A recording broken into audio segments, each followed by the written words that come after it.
How's it going, everybody? Welcome to the channel. This is Big Day Dave, and this is the third live stream here on Hutan Pantai. And as you can see in the foreground, we've got a guest. We've got the man, the myth, the legend. Oh, you can't see it. What am I talking about? Now you can. Now you can see the man, the myth, the legend, rail fanning Jonah. Jonah, how are you doing tonight? Fantastic, and excited for the stream. I can barely contain my excitement. Oh man, that's awesome. Glad to hear it. But we are not only joined here by Jonah, we also have another guest. We are joined here by Luke Bernie King, also known as Whiskey Creek Farms. Blech. Say that 5 times fast. Luke, how you doing tonight? So excited to be here once again. Excellent, excellent. Yeah. Do you all want to give yourself some shout outs? Somebody or something? Jonah, you start. Well, just go check out my YouTube channel if you like trains. You know, it's got fast trains, slow trains, freight trains, and Amtrak trains. He's got trains a dozen over there on his channel. Go ahead and check him out. He's rail fanning Jonah on YouTube. Give him a follow if you're into trains, because I tell you what, he's been sending me a bunch of stuff. Like he showed me a video here recently of him standing on a platform and a train goes whizzing by him at like 150 miles an hour. It is nuts. One of those bullet trains. Cool. Oh, it's nuts. Just seeing that thing just go whizzing by. Wow.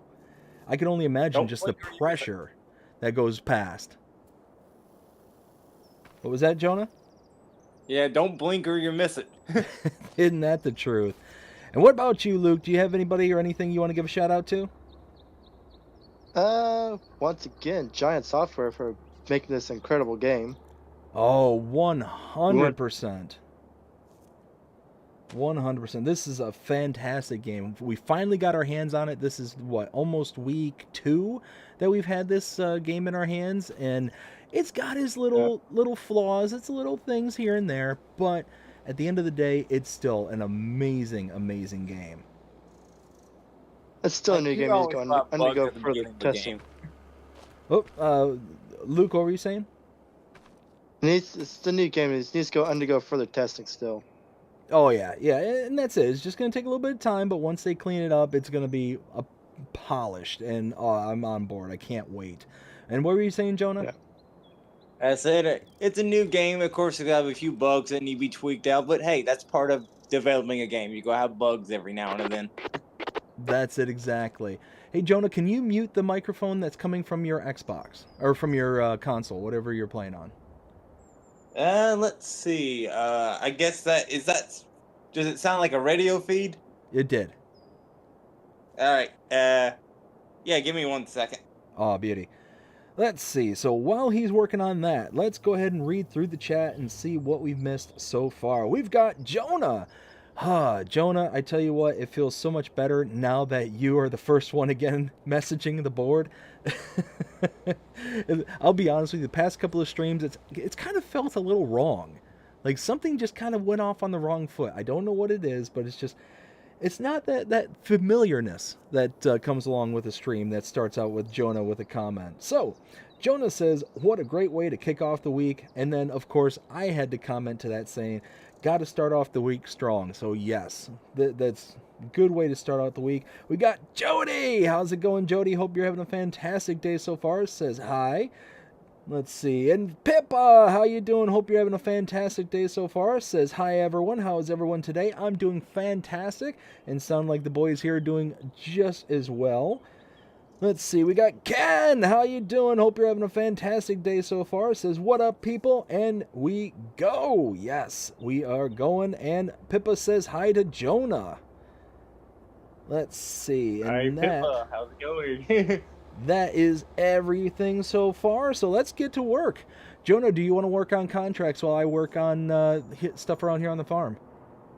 Sure, I'll work on some contracts. Oh, man, let's go ahead and tweak the permissions. I'm pretty sure, yep, you... Oh, no, don't do that. All right, so you need all these. There we go. All right, you should be good to go there, sir. Perfect. All right, Perfect. so Luke, what Yes. is your favorite thing about FS25 so far? I like the ferries. It's unique, and from where I'm at, I'm used to bigger ferries, but they're still pretty cool. Those smaller ferries there. Oh, that's right, because you're over there in Washington State. So, We uh, got the big Washington State ferries. Yeah, yeah, yeah. So, yeah, because you got, what big is it, 100 Puget car Sound over there, capacity. right? Yep. Oh, no, see, that's cool. That's cool. Do you often ride on the ferries, or? Uh, yes and no. They're getting expensive, so yeah. Oh, really? So yeah. Well, they're building, and the traffic is backed up pretty bad too. So they're You, building, actually building, reconverting one right now. So to you know, I could hybrid. see the traffic getting really bad on those things. So you figure there's got to be like downtime in between, basically like any a train system. There's going to be downtime between the time that a car can get onto it to the time that the shuttle leaves and then comes back. So I'm sure it gets Yeah, busy. yeah. Now, But the are these like? 'Cause I've never been over to Washington State, so I don't know any better. I used to come over sometime. You should I, come over sometime. It's beautiful. my dad, he's gone over to Seattle a couple of times. He's gone over there specifically because he's taken trips over to Alaska, like the cruises and stuff that go up to Alaska. Yeah, yeah. And it was one of those where he was telling me that the city is really nice, at least the area that he was in. But one of my favorite shows growing up, funny enough, was Frasier. I used to love that one. It took place in Seattle, so it was one of those like I always thought that if I were to ever visit like a city, because me, I'm not a big city guy, but if I were to ever visit one, that would be like the one I'd want to go and see like the Space Needle and all Yeah. that stuff. Oh, the Space Needle's beautiful. You Is got a it? hockey right below it. Yeah, I haven't been in it, but I've been near it though, and it's massive, beautiful, and pretty cool. So when I was probably, I want to say like 15, 16. It was sometime in high school. My high school ended up taking a trip up to Toronto. And when we were up in Toronto, Canada, we went to it's called the CN Tower, the Canadian National Tower. And Yeah. this thing is absolutely massive. And one of the biggest features in this tower was the fact that it had like a glass floor on it. Now, me Yeah. personally, I'm not afraid of heights or anything like that, but I'm not going to trust my life to a pane of glass. That's me. So Yeah. it's one of those that there were kids on the trip and they were going walking on it and just kind of doing their thing. And it's like, yeah, no, no, no, no. I'm not going to do something like that. Is there anything like That's that? a long ways down. Yeah, exactly. You got to catch your breath on the way down. But is there anything It's like not the that in fall the that hurts, Space it's Needle? landing. I think so. I know it rotates as there's like a diner up there and it rotates, so eventually you get a 360-degree view of the city. Now that's cool. I didn't know about that. Yeah. But But like I said earlier, I haven't been up there, so I don't know personally. are Just there going any from what other I've heard. fun things to do out there in Seattle or what's the other big city out there? Tacoma? Tacoma, we got the Mariners, the Seahawks, the Kraken. Yeah, all the sports teams. See, Some I'd good, go to some bad. I'd go to see the Kraken just to root against them if the Wings were playing out there. Yeah. Oh, maybe we can meet up sometime. Hey, that'd be a good little game to go to. Yeah. We'd probably get trounced, Am but I correct? You never know. I mean, I feel like the Wings took a step back this year so far, and I'm kind of disappointed with how well they did last year to now all of a sudden they're like, I think they're towards the bottom of their division right now. It's pretty bad. Yeah. Ooh. Not good. Nah, I mean, it is what it is. It's one of those, they're obviously in a rebuild and all that stuff, so it's just one of those Yeah. that, It's going to take time. Everyone who's familiar with the Detroit Red Wings and specifically their general manager, his name's Steve Yzerman. Trust the Yzer plan. Trust the Yzer. I trust it because I've seen what he's done over in Tampa. It was a long rebuild for Tampa. They went through some hard times, but eventually they started winning. And once they started winning, they were unstoppable. And that's just what you got to go through when you're a rebuilding team. Is there is no quick way around it. Yeah. So, and that's any sport, really. Yeah. One thing that might interest Jonah, though, is that one of the ferry landings, I think it's Edmonds, Kingston, there's a train tracks go right across it, so sometimes you got to wait for the train before you can get off the ferry. Or on the ferry. Oh, man. That's nice. I was about to say, Jonah, that sounds like right up your alley to go check that out. Train tracks, that's right up my alley. I've actually been stopped by the train there a couple times, too, getting off. Oh, wow. Yeah. Speaking of trains, we'll see how many trains interrupt the stream tonight. Hey, it's part and parcel of being on a stream with Jonah. But it certainly doesn't hurt my feelings.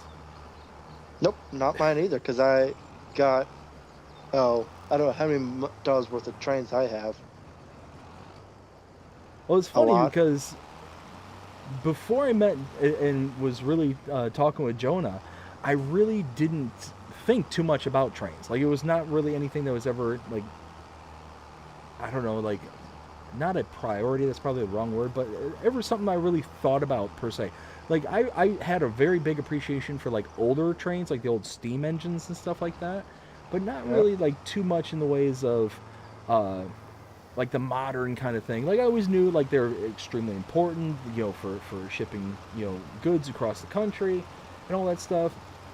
Like, I realized all that, but, like, it just wasn't really that kind of forefront. But ever since then, it's like, man, it's like there's a real, like, appreciation you got to give to, trains and stuff like that, because not only is it just an engineering feat, like, just not only just in history, but even the modern trains, because even though they're absolutely massive, they're getting better and better with their fuel economy. They're getting, more powerful. They can tow bigger loads.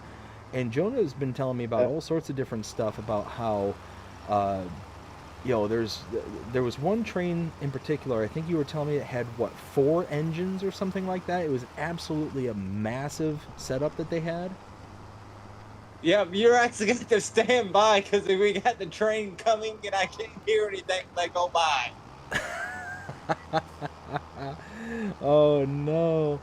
So, yeah, it's just one of those where, getting to know Jonah has just been kind of eye-opening to that kind of experience, with that kind of world that I knew was always kind of out there, because I used to. I don't watch it much anymore. Don't follow it much anymore. But I used to watch the show Trailer Park Boys, and towards the end of that series, they started really throwing in things like model trains, and it was a big kind of focus on that because there was a bunch of people who were really into the whole model trains and whatnot in that series. And well, what was train that, gone. But it was just one of those, like, kind of tangentially was interested in it, thinking about the model train stuff, and then kind of, like I said, getting to know Jonah, finding out all the kind of worlds of trains and what exists within them. It's just kind of a cool little thing that kind of is growing on me. I mean, I've been fascinated with them all my life. And it's just one of those. I just think it's the fact that they haul so many cars with just the amount of horsepower those engines have to pull everything. Well, and that's it. Is, like I said, I was telling the story about the train you were telling me about that had, I think it was 4 engines attached to it, and the amount of goods that it was towing at the time. Yeah, I've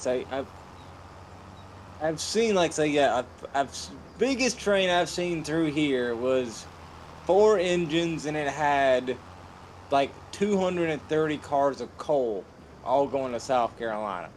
Wow. Oh, Yeah, I wow. mean, that's massive, massive amounts of.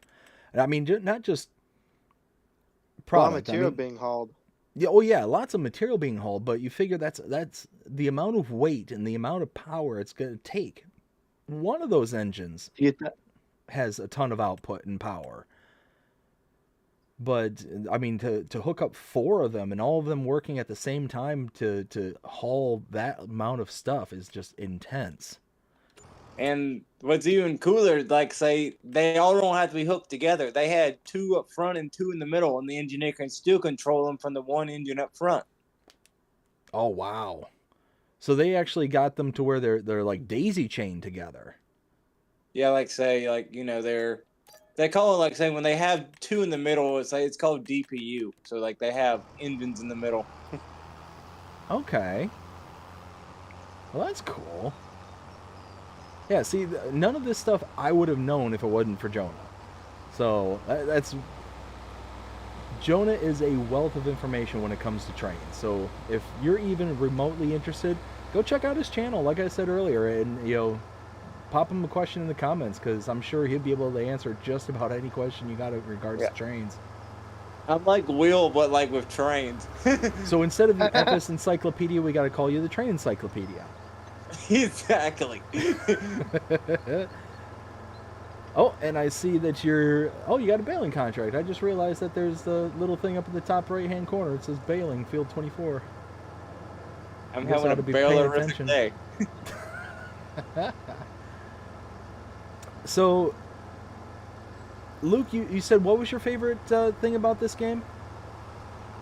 um, the ferries. The ferries, what it that's was. right. I had to think That's- about that for a minute. Well, I know we kind of trailed off there for a bit. But so far, in your experiences, what do you think is the worst thing about this game?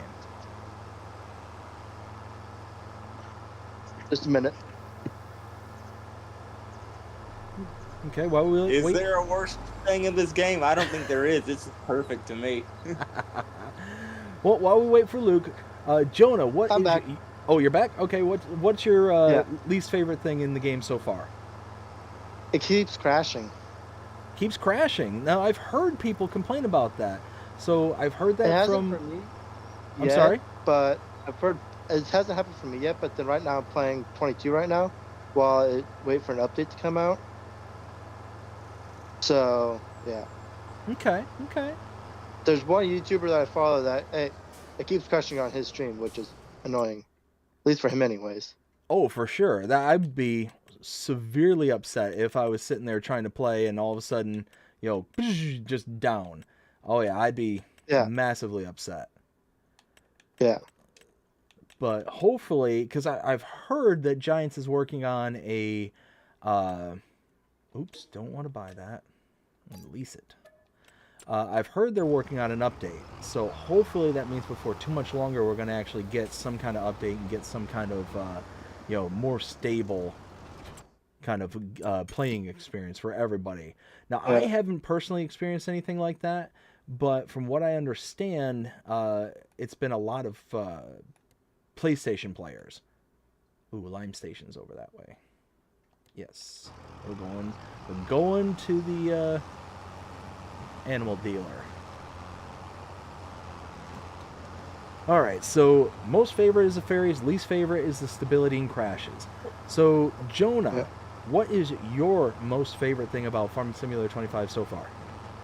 Like, I had like compared to 22, like all of just the base game stuff that's no longer payware. Like say a lot of the other stuff on the other game, I felt like you had to pay for it, and now it's so much better just to have it just in game already, and I like that so much. So you know what? You actually make a really good point there, because it makes me wonder, because we got all the kind of expansion stuff that we got from the DLCs from 22, now base game. What is it, do you think, where Giants can take us for those DLCs and expansions later on down the road? Once we get into, the every quarter, I think it was when they were coming out, if I remember correctly. Um, but it's one of those, like, we had things like the Heian Forge, we had the Gavile, we had the Kubota, things like that. It's like, what kind of features can they give us now that's really going to kind of tip the scales, that's really going to leave a mark? I can't think of much that's going to be able to really kind of ramp up the the playability of this game. Can you all think of anything? What about you, Jonah? Can you think of anything that could be quote unquote added with a DLC that's going to be like revolutionary or game changing at this point? Like, that's a really, really hard question, because like you said, they added pretty much all the stuff they really needed to add. I mean, like it I'm no, like, say, I haven't been able to play a ton, but from what I like play, I'm looking, I'm like, say, maybe just add in more equipment, stuff like that. I mean, I know the modders would eventually do it, but maybe they can come out with, more equipment that is like based off, like case and stuff, like, say, just like a case seeder or John Deere seeder, stuff like that. Well, I know they kind of do like themed items. Like I said, it was like the hay and forage, or the Kubota, or the Some um, hoses. pumps and hoses. Yeah, things like that. So I'm sure they're going to continue to do things like that. At least it seemed like it when they showed off the kind of. I think it was the. Oh goodness, like the year one season passes and stuff like that. When they showed off all that stuff, they had like the four quarters DLCs, and then they had the one kind of, I think they'd either call it the platinum. It was what they referred to as the platinum and premium expansions, but the first one I guess would be kind of concurrent to the platinum from 22. And then the 20 or the 25 version almost looked like either a English or Irish, kind of UK looking farm as their kind of cover picture, the little cover art that was to it. So it's one of those, I don't know, I just don't know what they have up their sleeves going forward that could be really kind of Game changing. well, I mean, game changing, but that's going to offer kind of that step forward for the game. Because the whole attempt of the DLCs, I mean, besides obviously trying to get you to spend money, but it's to really kind of add a little bit of dynamic to the game, something that's going to be new and fresh. Like the Gavile pack, and being able to bale and wrap your total mix ration and your sugar beets, your cut sugar beets. Being able to wrap that stuff was kind of the big cornerstone of that. The hay and forage, or the pumps. Let's focus on pumps and hoses. They had the biogas plants. They had which you could like really kind of customize and really kind of tinker around with things, at a very like microscopic level almost. And of course, they had the pumps and hoses where you could connect and disconnect all that stuff. So I mean, there's all those little kind of inputs and features that are a part of all those various different DLCs. I don't know where they will go from there, because it's all basically in this version. I mean, I'm sure they're already like 20 steps ahead of us, and I'm just sitting here kind of bloviating. But I don't know. I don't know where they could go. One way to find out, though, is to wait. And that's it. It's just be patient.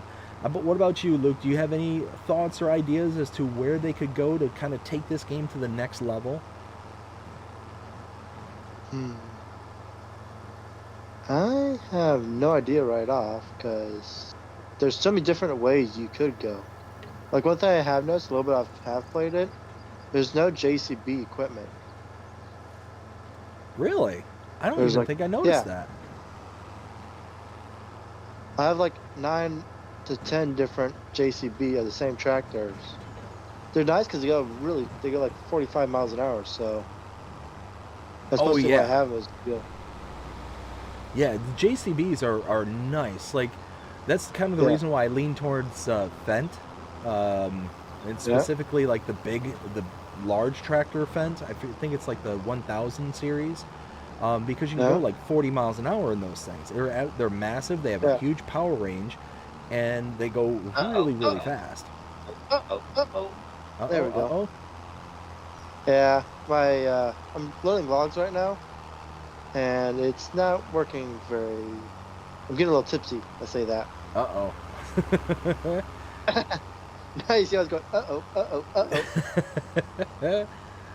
All right, let's catch up with the chat here because I've got a few outstanding here. Let's set up the worker to let them rock and roll, like so, and there we go. All right, let's see. I think I left off with Crimea River. How's it going? Hope you're having a fantastic day so far. It says hello everyone. Pippa says hi to Crimea River. We got Hazik. Ooh, Hazik, I apologize if I butcher your last name. Mushkin? Hi, is this episode 3? Why I can't find episode 1 and 2? So, episode 1, this isn't episodic per se, like the Let's Play series. This is a third live stream that we've done here on Hutan Pantai. So it's one of those. You should be able to find the other 2 if you look on the live streaming section of my YouTube channel, and you'll be able to kind of watch the replays of the live streams there. But outside of that, it's more of a live stream, kind of a banter back and forth, play the game. We've got Rail Fanning Jonah here on the game as well. He's helping out doing contracts.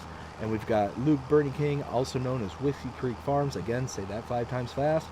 More than happy to. I want to hear you say it. Oh, trust me, you do not want me to say it, because what's eventually going to happen is I'll start with Whiskey Creek Farms, and then I'll eventually end up with Shirley Temple's something or other. I have no idea. Just one way of those. to find out, though. I mean, we can certainly try. But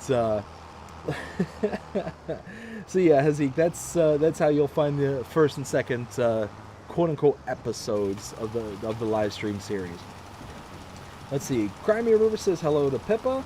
We got Big Boy. How's it going? Hope you're having a fantastic day so far. It says hi. I finally got to be a live stream. Well, I appreciate you showing up there, Big Boy. Hope you're having a fantastic day so far. We got Dust Bunny. How's it going? Hope you're having a fantastic day so far. Hey. Oh, what was that? Hey, Dust Bunny. Let's see. Finally Dust made it to a live stream. Dust Bunny says, evening, Mr. BDD, Miss Crimea River, Mr. Jonah, Mr. Jody, Mr. I think that's Miss Pippa, and Mr. Ken, Mr. Hazik, and Mr. Big Boy. How's it going, Dust Bunny? Hope you're having a fantastic day so far. We got Crimea River says, hello, BDD, doing good tonight. Excellent, glad to hear it. Dust Bunny says hi to Mr. Luke. Let's see, we got Crimea River says hello to Dust Bunny. Ken says more horsepower, right? Right? This thing, so I can only show the power range of what this thing has, but I'm pretty sure I actually have the low end of the power band on this tractor. It's brutal.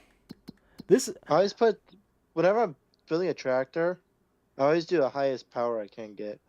Oh, I'm right there with you. Unfortunately, this is all like base starting farm equipment. This is stuff I didn't purchase. So it's one of those. You started out as a new farmer? Exactly.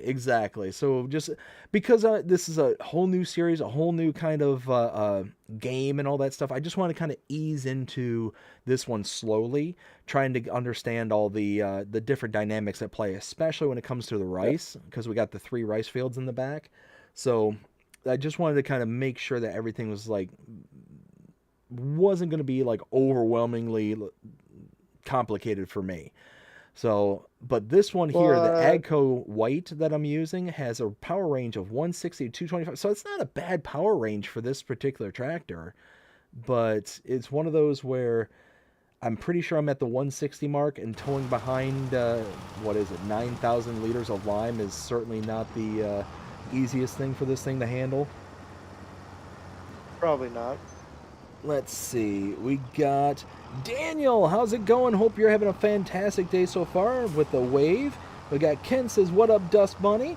We got Crimea River says, my new PS5 Slim will be here tomorrow. Oh, nice. Yeah. Dust Bunny. That's awesome. Yeah. So I presume that also comes with a fresh copy of Farming Simulator 25? Question mark, question mark? If so, that is awesome. Let's see. Dust Bunny says, is Pippa a lady? My apologies. I'm a lady also, but it's hard to tell with my name. Yes. So Pippa is a lady. Let's see. Dust Bunny also says hello to Mr. I can tell you Daniel. from that first experience. I'm sorry. I tell you that from first experience. Yes. So the last time we did a group, I don't know, what would you call this? Group stream. Last time we did that, Pippa was here and joined us as Birthday. well. What was that? It's your birthday stream. It It's your was my if I birthday recall stream. correctly. It was, absolutely. Oh my goodness, that felt like forever ago, but really it's only been a couple of weeks. Yeah. What is this worker doing? I'm pretty sure. The joys of AI workers. You know, I'll put it to you this way. I am so pleasantly surprised with how well the AI workers do in this game that when they do mess up, per se, I'm not heartbroken. What is this? What's going on here? They're not perfect, but they'll get there. Well, and that's it, is they're not perfect, but they're certainly way, way better than what they were in 22. Like, just having the GPS feature, that alone just saves so much heartache and headache that I'm thrilled. I'm absolutely thrilled. And one thing I used to say all the time, what is going on? There we go. One thing I used to say all the time with Farming Simulator 22 is I'll be happy if the worker gets 80% done. I've adjusted that now to where I will be happy if the workers here in 25 get 95% done. And if they can't get that to that level, then I get upset. I'm like, no, that's unacceptable, blah, blah, blah, blah, blah. But Raised your expectations. oh yeah, oh for sure. I mean, the workers are significantly better in this game than they were in the last. I mean, without a doubt. Yep. So Like, it's one. on the last game, they like unless your fields were square, they couldn't figure anything out on the edges.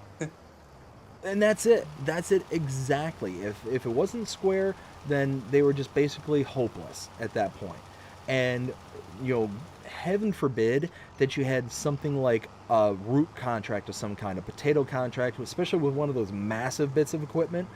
You not only would they not get even 80% of the contract done, you'd be lucky if they maybe got 60%. I mean lucky, especially if the field was oddly shaped, because they'd leave such a huge gap between the outer edges of the map. They would only get the most like inner perimeter of the map, and they would get at least have, I don't know, 5 to 6 headland depths around the most outer perimeter there. So you're sitting there and just going around and around and around, and it's just, it was an absolute nightmare. To give an example, I don't know if either of you played on the map Calmsden's Farm. I love that map, and I'm so... not. You did not? So Did not. if you get a chance, if you ever go back and play FS22 and you want to check it out, check out Calmsden Farm. Playing it right now. There you go. If you Playing get FS22 right. if you get a chance, go check it out. It is a beautiful map.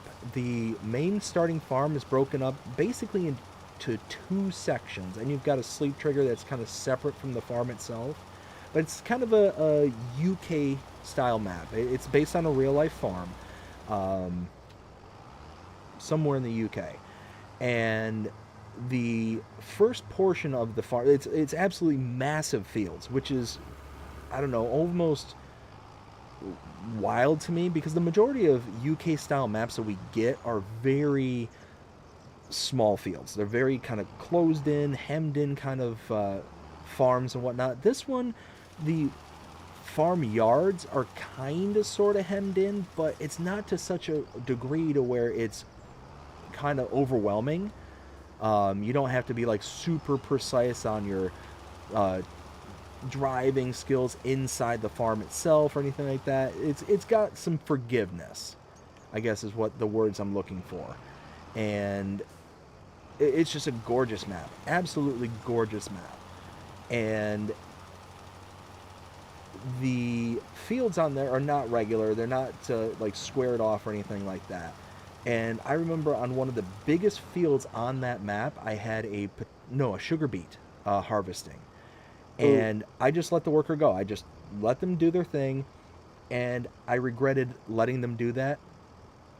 When I finally got done with it, I'm like, wow, I absolutely regret even letting them go to that point, because I had to go around this massive field. It was huge. I had to go around it at least 6 or 7 times, and it's just, I'm sitting there and just, oh, this is taking forever. It made me regret ever even touching a sugar beet contract in the first place. It was so bad. Oh my goodness. All right, let's empty this out here. Unload. There we go.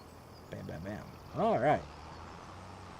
All right, so let's see. I think I asked both of you what's your best and your worst things about this game. Ooh, I can actually take this back. I don't need this anymore. Uh-oh.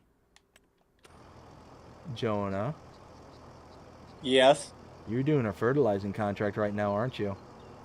Yes. Why? Because I've got a bit of equipment that I need to return, and I can't return it. Because I might return yours. So, needless to say, I'm going to make a trip back to the store and just return it that way.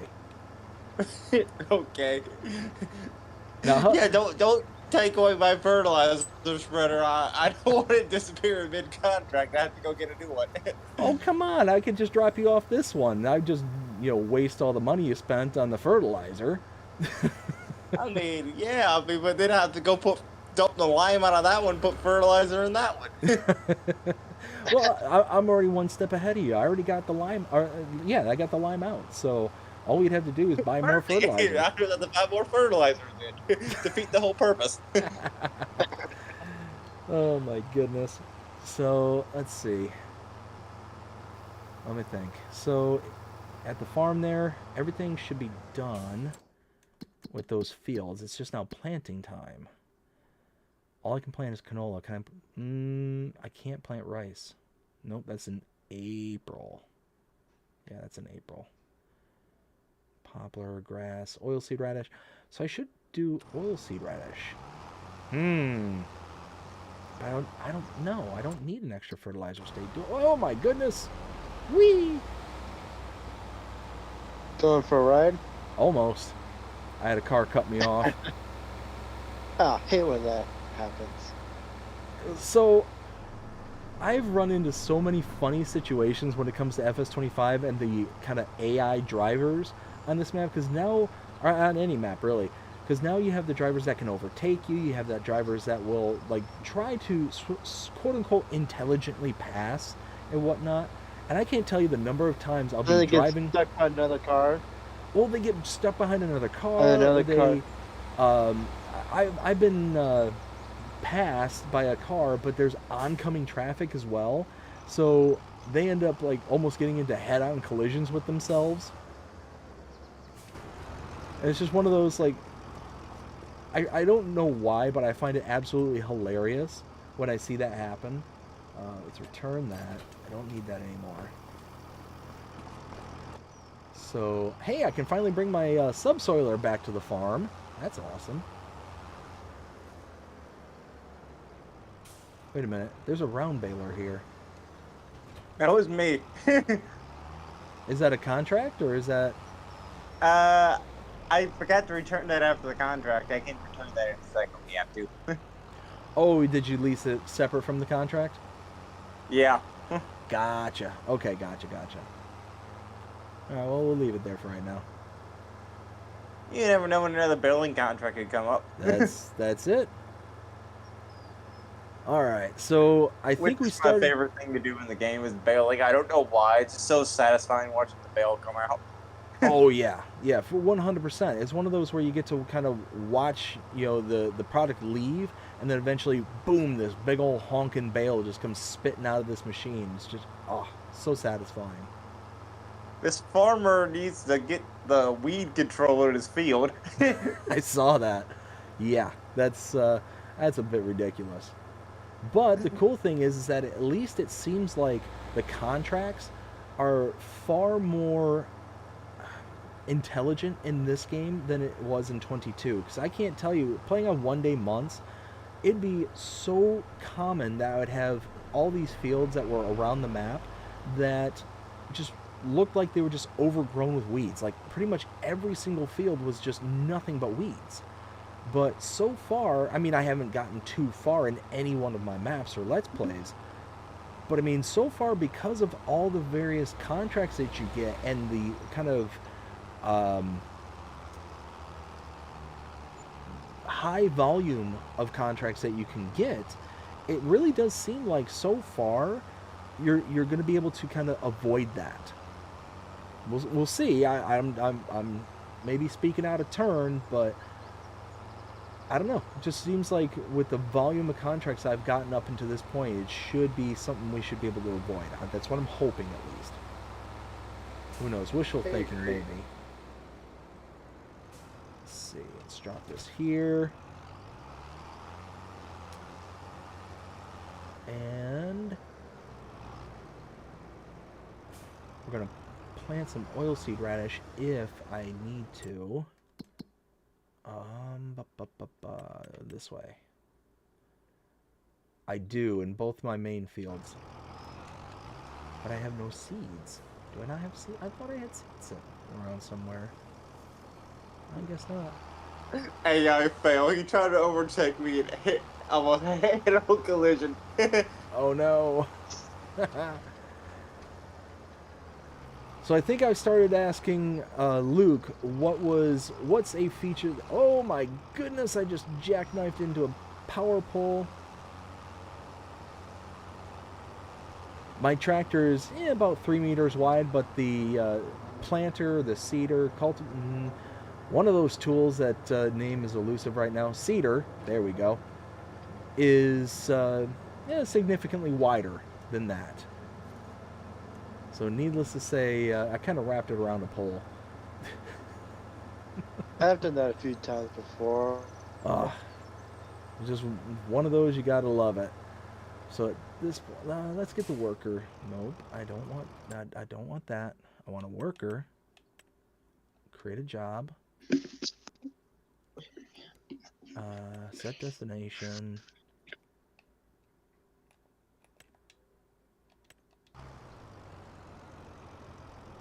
Wait, what? Who? Is Jasper, like, in front of my tractor or something? Why is he blocked? And why? What? Jasper, do I have to come over there and put you in timeout? Something. All right, there we go. Lost this time. Oh my goodness. All right. Where was I? Holy cow. We've got a bunch of chat going now. Let's see. So we got... I think I left off with Dust Bunny says, nothing much up, Mr. Ken. How are you, sir?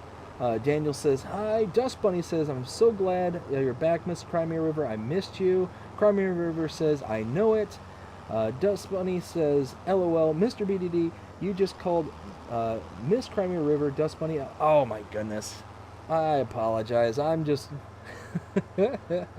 I'm just rambling on here, I guess. Ken says, Dust Bunny getting better every day. Thanks. That's awesome to hear, Ken. So glad that you are making, recovery day by day. That is excellent. You keep it up, keep it strong, and like I said, when you're feeling up to it, we're going to definitely have you in on one of these live streams here. Oh my goodness. Almost got overtaken and crashed. He's going to make up for a few. What's that? He's gonna make up for a few. We should do them like on like 3 in a row to make up for all the streams he's missed. Yeah, exactly. You hear that, Ken? Jonah's throwing down the gauntlet for you. 3 live streams when you get back. Let's see. Back to back days. Crummy River says, I missed you as well, Dust Bunny. Dust Bunny says, prayers for you, Mr. Ken. Also says, Miss Crummy River, are you in Mr. BDD's Discord? Crummy River says, yes, I am. Hazik says, what is the right way to prep a field after harvest?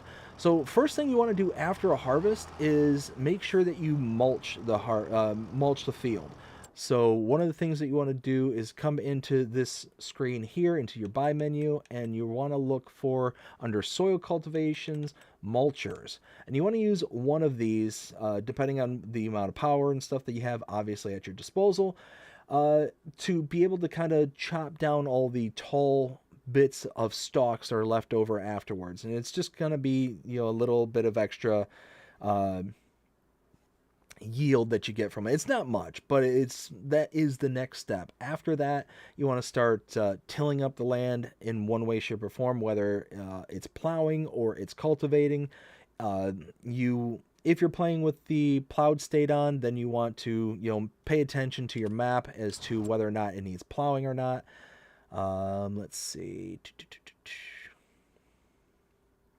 So I'm playing with plowing on. So if you go under your soil composition here, you'll see the red indicates fields that need to be plowed. Right now it doesn't appear that any are needed unless some of these other ones are kind of hiding it. Nope. So you can see my fields here have been mulched down here, but I hadn't had to do the other fields here. So it's just one of those, like, you just kind of have to go from one step to the next, and you'll learn that procedure.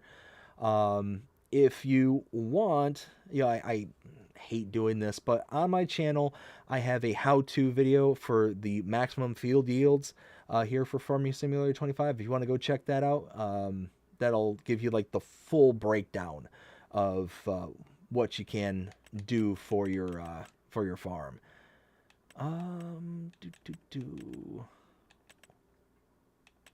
Wait, what? All right.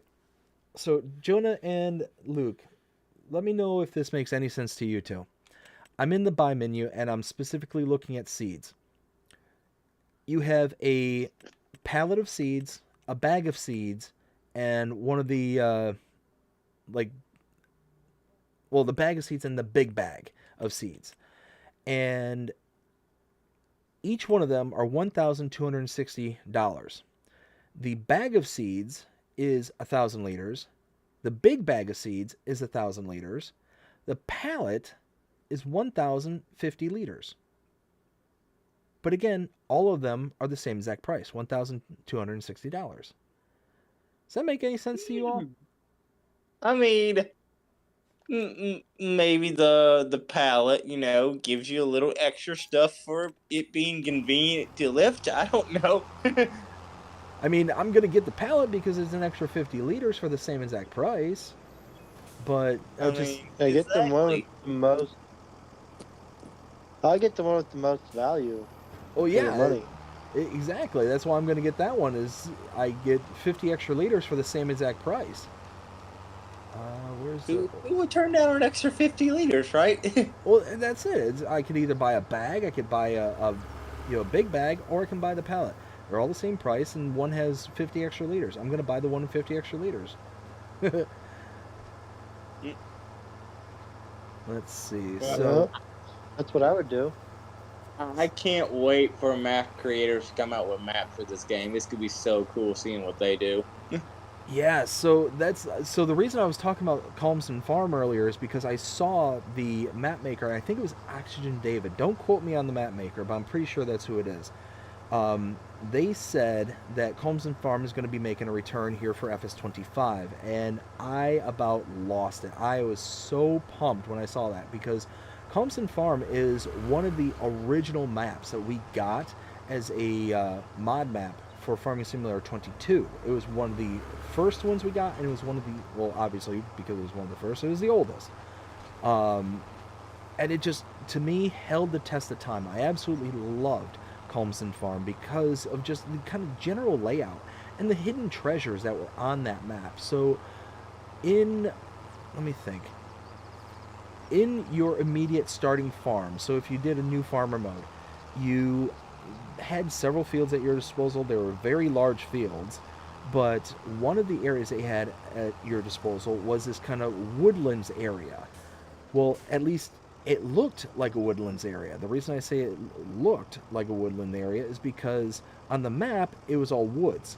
But if you went inside of that woodland area, it was wide open with the exception of the outer perimeter was just nothing but trees.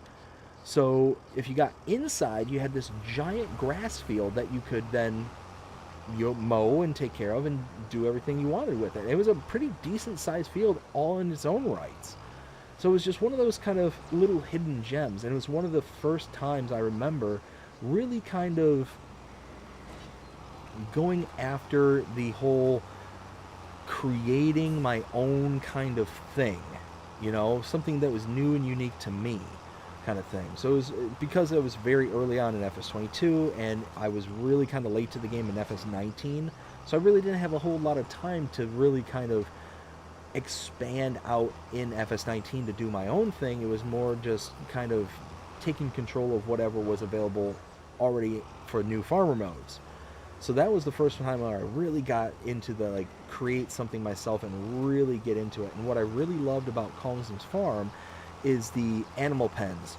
They were all kind of open style pens. They were all surrounded with that kind of I don't know if it's cobblestone, but it was like the stone fencing, like the old English countryside kind of stone fence and stuff like that. It was absolutely gorgeous everywhere you looked.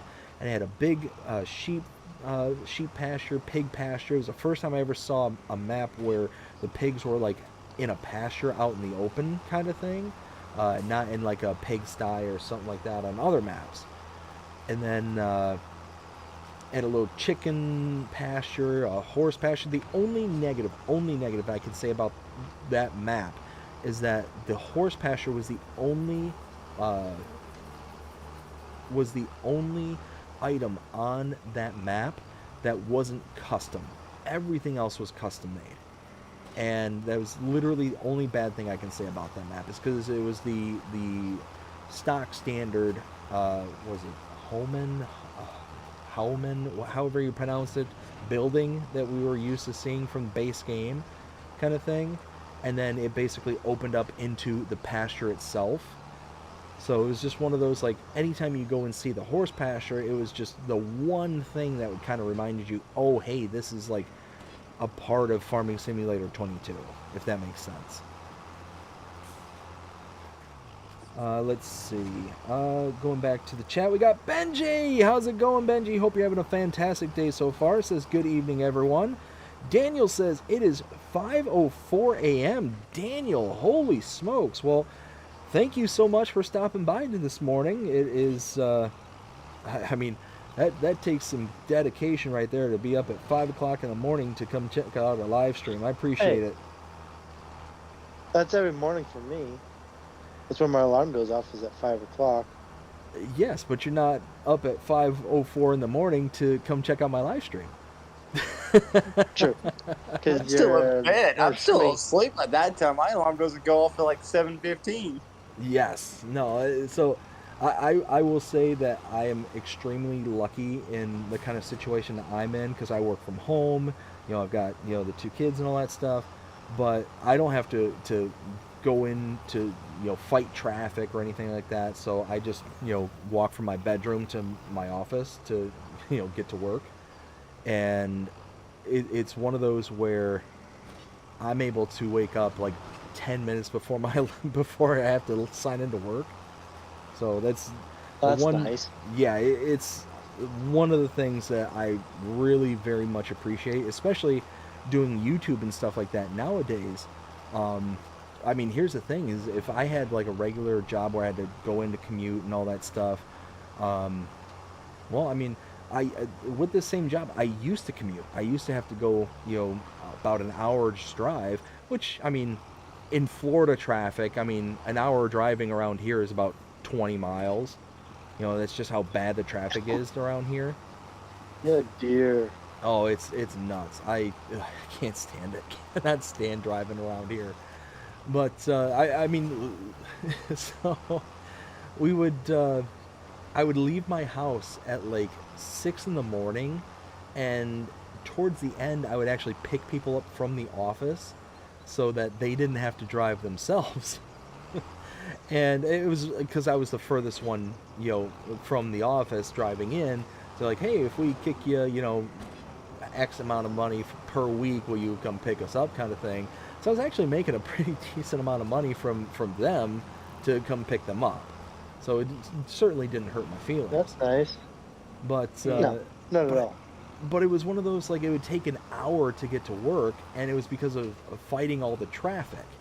And by the time, you know, all that stuff was said and done, it's like, man, the next time I have to go into like a regular 9 to 5 job where I actually have to commute in and stuff, I'm going to be paying so much attention to where I am in relation to where the like office is, you know, and that's a lesson I actually learned when I was going into the office up in Atlanta, because I used to live just north of Atlanta but south of where my office was. And when we were moving there, I was telling my wife, it's like, all right, this is what we got to do. We've got to be in this general region when we find a place. And her first word is, why? Why can we only look in this area? I'm like, well, think about it. If we are south of Atlanta, that means that we've got to go through Atlanta to get to work. It'll take us hours to get to work. She's like, okay. She's like, well, why can't we be north of where our office is? Well, again, think about it. Everybody in the morning's trying to get into Atlanta. So if we're north of the office, it means we're driving south towards the city. We will get stuck in traffic. We'll spend hours in traffic again. She's like, okay, good point, good point. Well, what about east or west? It's like, well, then you're kind of, you know, taking a crapshoot at that point. You know, you might have some days where the traffic that's going in towards the south is not as congested, and you might get there, you know, within a reasonable amount of time. But more than likely, because traffic is really messed up in that area, more than likely you're going to hit traffic and you're going to take hours to get to the office. So your best bet is to be south of the office, so you're facing or driving away from Atlanta in the mornings, and you're driving into Atlanta at night, kind of thing.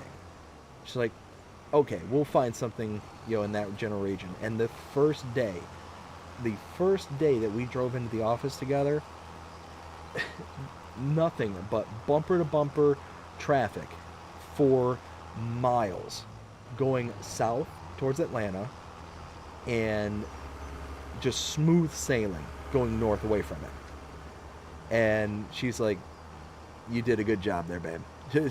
I remember it vividly to this day. She's like, you did really good. Now, the worst thing I can ever say about that commute was at our exit. It would always get backed up at the exit because for some reason people in Atlanta are chronically allergic to getting over when it's time for them to get over into the turn lanes. Instead, what they would rather do is go past all the traffic that's built up and then wait for the slimmest margin, like paper thin, you know, just enough to get your vehicle in space to emerge, and then all of a sudden they just yank their steering wheel and pray that they don't hit anybody. I hate it when people do that. Yeah, I hate dear. it. It is some of the worst traffic I think I've ever been a part of, is being in and around the Atlanta area, and it is nuts, just absolutely, and it's every single day with no reprieve whatsoever. And like I said, the exit that we got off of would back up really, really bad, like to a point to where it would actually like go onto the highway itself, and you would then have to, you know, sit stationary on the highway, because that's just how bad it was backed up there, because the lights up there are very poorly timed to where it's not letting a lot of traffic off the highway it's just letting, maybe a dozen cars off the highway and then, forcing them to then wait again.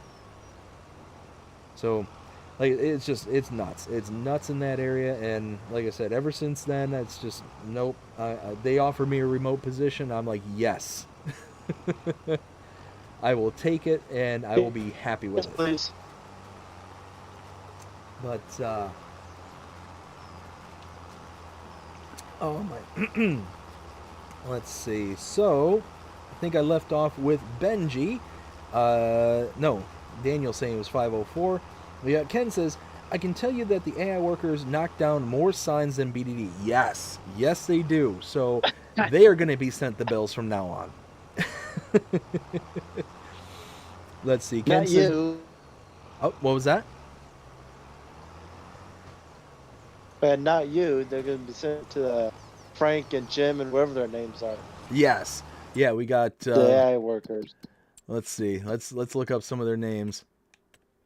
Let's see. We got Ben and Walter and Noah and Katie, David. No, They are going to send it to me. My friend's named Noah.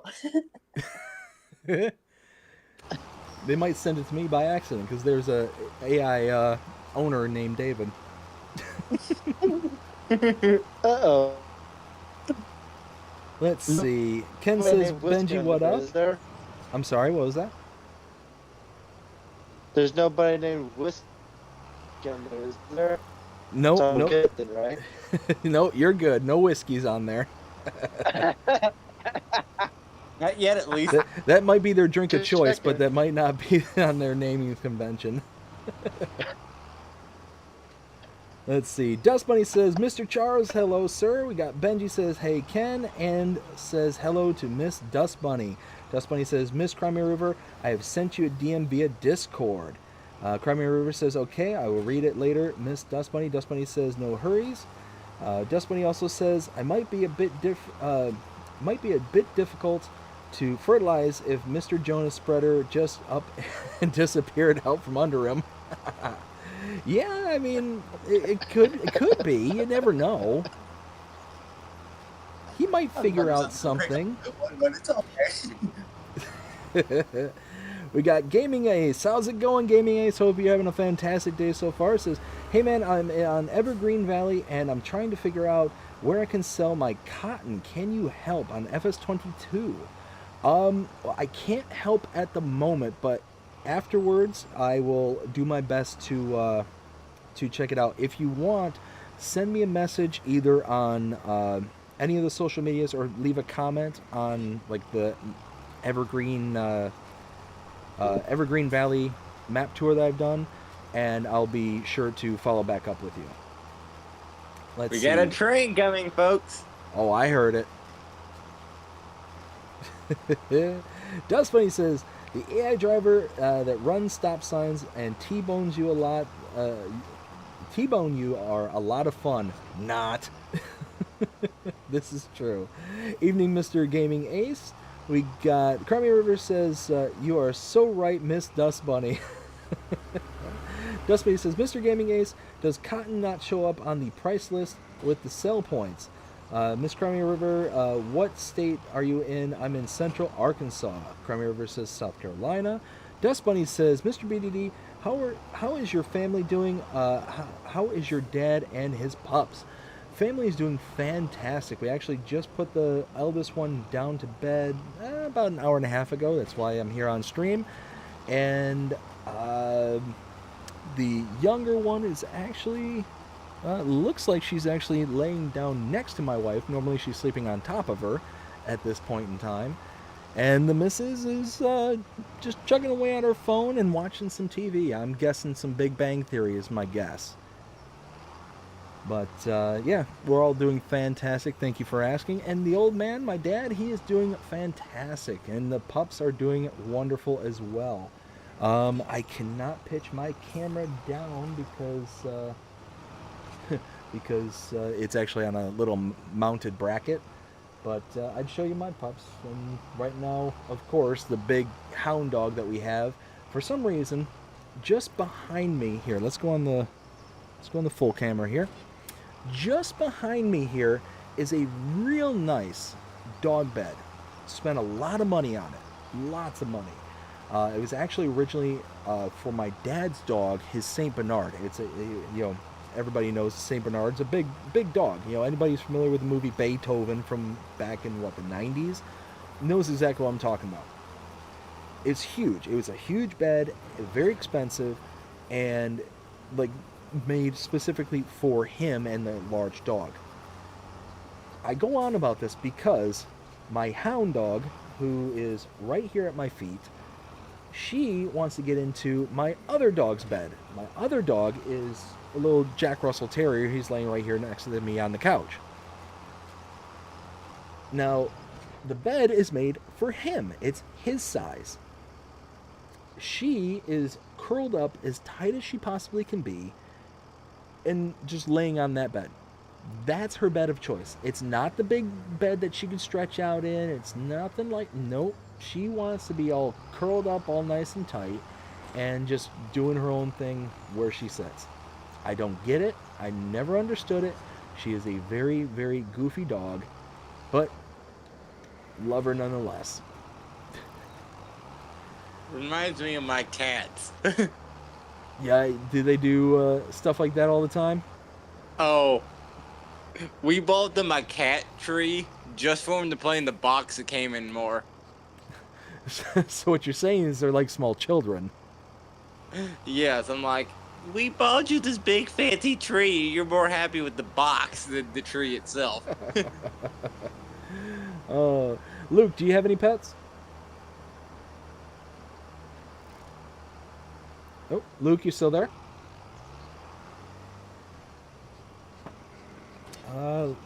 Might have lost Luke. Let's see. I am. Oh, I'm still here. nope, there you are. Luke, do you found still... him. We found him. He's no longer lost. Take off the APB. Yep. You Luke, gotta, come on, whiskey. You gotta lay off the whiskey there. Luke, do you have any pets? Yes. We have 3 cats, 1 dog, who knows how many chickens and ducks. We have a rabbit. Yeah. And a fish. Wow. So yeah, you're not playing around when it comes to the animals out there. Whoo. Nope. I tell you what, I almost lost my mind when I had 3 dogs. I couldn't imagine having all that. Oh, if you think that's crazy, ask my neighbor back when I lived in Mississippi. She had 30 cats. Oh. Yeah. I couldn't imagine having... I think that's a little overkill. No offense. That's a lot overkill. That's not just a little. That's a lot. When you have... If you were going out of town and asked me to feed them, like, they just put down pretty much a whole small bag of cat food every day for everybody. I could only imagine the amount of money one would have to spend on that many animals in their possession. That is a small fortune. And unfortunately, when she passed, guess where they all started coming to? Oh no. They started coming to us, and here's the other problem. None of them were fixed either. Oh no. So then you get, now we also start getting litters of cats. I'm like, we are going to be overrun if we don't do something. Oh man, yeah, at that point you almost have to call like ASPCA or the Humane Society and have them come out and do something. And we had to get a lot of them removed. Probably the kittens got adopted, but I don't know about all the adults. I know there's in my local area there's a I think they call it like a non-kill shelter kind of thing, so they're very limited as the amount of animals they can have at any given time. But a long time ago, this probably would have been about 4 or 5 years ago, we had this dog just show up on our front, like in our front yard, and he was a sweet dog, like the sweetest dog. But we were, at that time we had 3 dogs. There was nothing we could do, and we saw that he had a tag on, so we ended up taking him back to where the tag said. And I dropped him. Like I met the people, and they're like, "Oh well, thanks." Kind of like they weren't. It was like the weird vibes that I got from these people. They were not thrilled that I brought their dog back.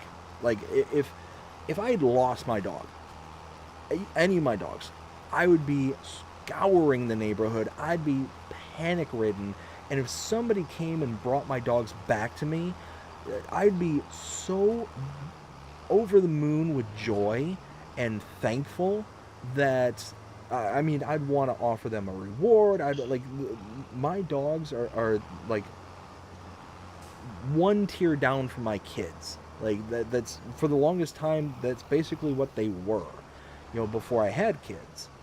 And so it's one of those, like, I would be absolutely devastated if I ever lost my pets. And just the kind of reaction that I got from these people was just like almost like they were mad that I brought him back. And he was such a sweet dog, like such a sweet dog. And I ended up taking him back, and then not even a day later he shows back up, and I'm like, what is going on here? So I ended up, talking to my neighbor, and he's like, "Oh, it's such and such." I forget what he called them. It's like, yeah, his owners are like dumping him off. They're not losing him. They're trying to get rid of him. It's like, well, how do you know that? It's like I literally watched them drop him off like a house down from here. And I'm like, are you serious? And at the time, like I said, I had 3 dogs, and it's like, I can't have a 4th. Like, I just, there's not enough room, and so it was just one of those, like, I would have loved to. I would have loved to have been able to adopt him kind of thing. You would have. What was that? Steve would have. Oh, somebody, Luke, if that's you talking, you're getting robotic again. Luke, you're robotic. Or else he would have had. Oh, okay. Oh, now you cleared up. Yeah. There you go. Is that better? That's much better. If I would have had the room, okay. Like if I would have had the room and I had maybe one less dog at the time, I would have took him in, because he was just that much of a sweetheart. All he wanted was love. It was just, that's how, like, the personality that he had. And he was a big boy. He was a big dog, but just such a sweetheart. And it was one of those, like, I started doing research, trying to figure out, where I could take him, kind of thing. And then I came across this local no-kill, and I'm like, perfect. That's absolute perfect. So I go up to them, and I call them up and like, hey, I got this dog. He's been abandoned. It's now the second time he's been, abandoned in the neighborhood. Second time he's come over to my place. What, like, can we bring him up to you, and can we, have him, sheltered, kind of thing. And they're like, oh, well, we're really, really full on capacity in this, that, and the other. But if you want to bring him by, we'll assess him and see, what kind of, thing can we go from there. And I took him up there, and he's just wanting to lick everybody and, give him kisses and all this stuff. And like, he's just the sweetest dog. And they're like, oh my goodness, yes, you know what, we don't have the room, but we have somebody here at the shelter who is a, like, certified, like, adopter kind of thing, like a temporary shelter kind of thing. And she said that she would take him in a heartbeat. So I'm like, perfect, absolutely perfect. So one of those that we ended up signing him off and doing all that stuff, and they ended up taking him. And they followed back up with us about, I want to say it was like a week later, and said, oh, hey, Mr. Dave, we want to just follow up and let you know that the dog that you dropped off, the woman who was, going to be his temporary shelter is now his permanent shelter. She ended up adopting him, like, right on the spot. Like, she loved him that much. So it's like the perfect ending for him. because I guess like they had to wait a week, and then after the week, because they got to give the owner like time to be able to claim him and stuff. So I guess like she made up her mind that evening when she took him home that she was gonna go into adopt him if she had if nobody came and claimed him, kind of thing. And what is going on here? Why did that not? That was fast. Yeah, so they basically it was whatever the maximum allotted time was to give to the original owners to pass, and then as soon as it passed, like she just boom, I guess she had all the paperwork filled out and done before they even claimed him, like could have claimed him, because that's how like convinced she was that she wanted him. And as soon as the time passed, and as soon as it became like legal for her to do so, boom, she just jumped right on it. Like that's how much of a sweetheart he was. I love this AI worker. He is doing such a good job. Let's see. So now let's check out the map real quick.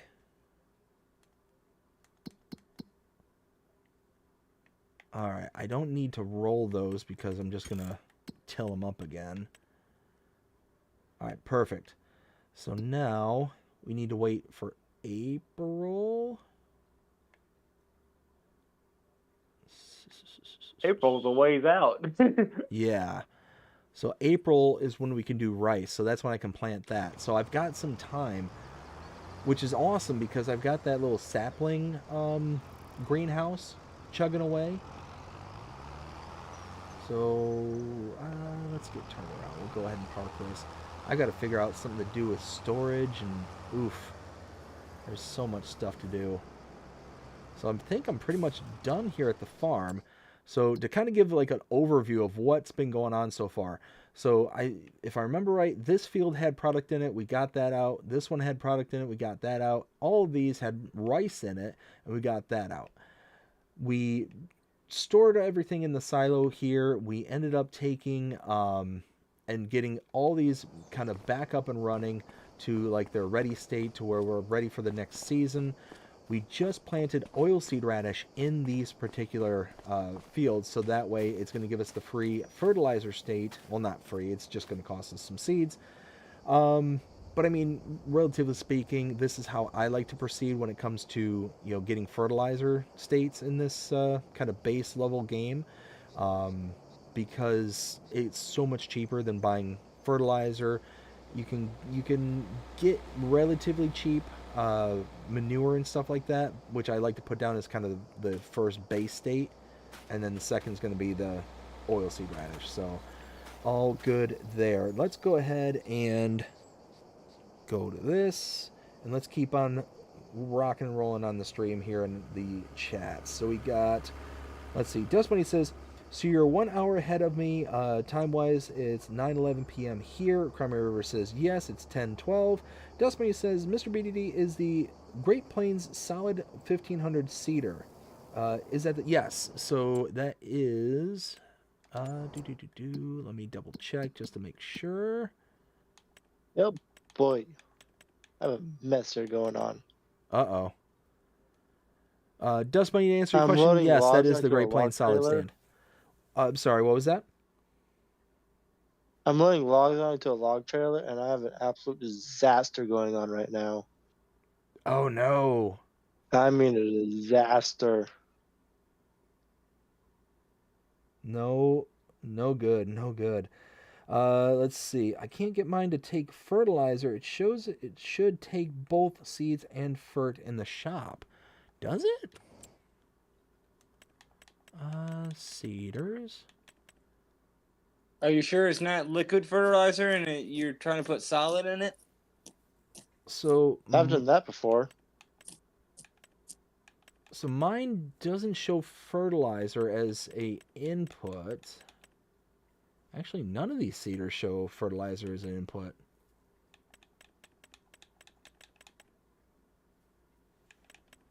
Hold on, what's the symbol for fertilizer? Let me make sure I'm not... being a silly, silly person here. Where is the... I can't get over how they have these lists broken down. Like these pages. Cement bags. No, it's solid fertilizer. It's with an S. I do like they have this categorized as alphabetical order now. Solid fertilizer. So yeah, that's It's the kind of symbol. confusing though. Yes. Well, to go into the different tabs within the various screens is a real nuisance. So yeah, I didn't see. Yeah, I don't see that as a. Oh wait. It does show that. It does show that. Why?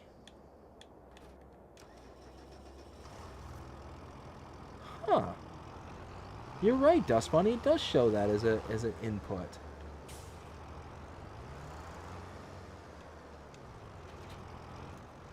But I don't see where pot. Unless, hold on. Oh, fertilizer distribution unit.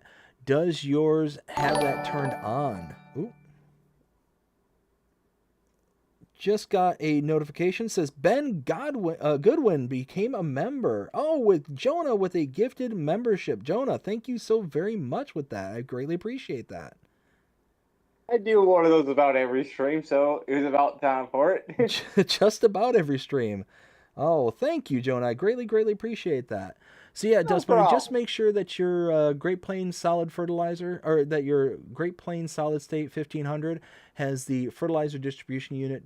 Click to yes. If you got it base game, like from the new farmer mode, just go to the shop there, go into the repair trigger, and go into customize, and you'll be able to get this kind of configuration screen, and you'll be able to add that in there. But yeah, you can see like the little change that it makes here. But it also gives you these, at least according to this, the same volume that you had before. So my guess is that you're cutting that 1,800 liter capacity down into like 1,500. Well, I'm guessing that volume 1,500 seeds and then 300 fert is my guess. Let's see. Where was I? Where was I? Oh, there we go. Ken says 3 streams. LOL. Whoops. And it all jumped around on me. Where'd it go? There it is. Dust Bunny says, yes, Oxygen David is the map maker on Collinson's Farms. Mr. Oxy is trying to get it to the mod hub for all platforms by December. Ooh, that would be amazing. I can't wait. Cannot wait. All right. Well, I need to put the stream on pause. I need to go help the missus real quick to put down the baby, get her changed and all that stuff. I will be right back. Gentlemen, if you could hold on for just a few minutes, I will return. 10-4.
And I am back.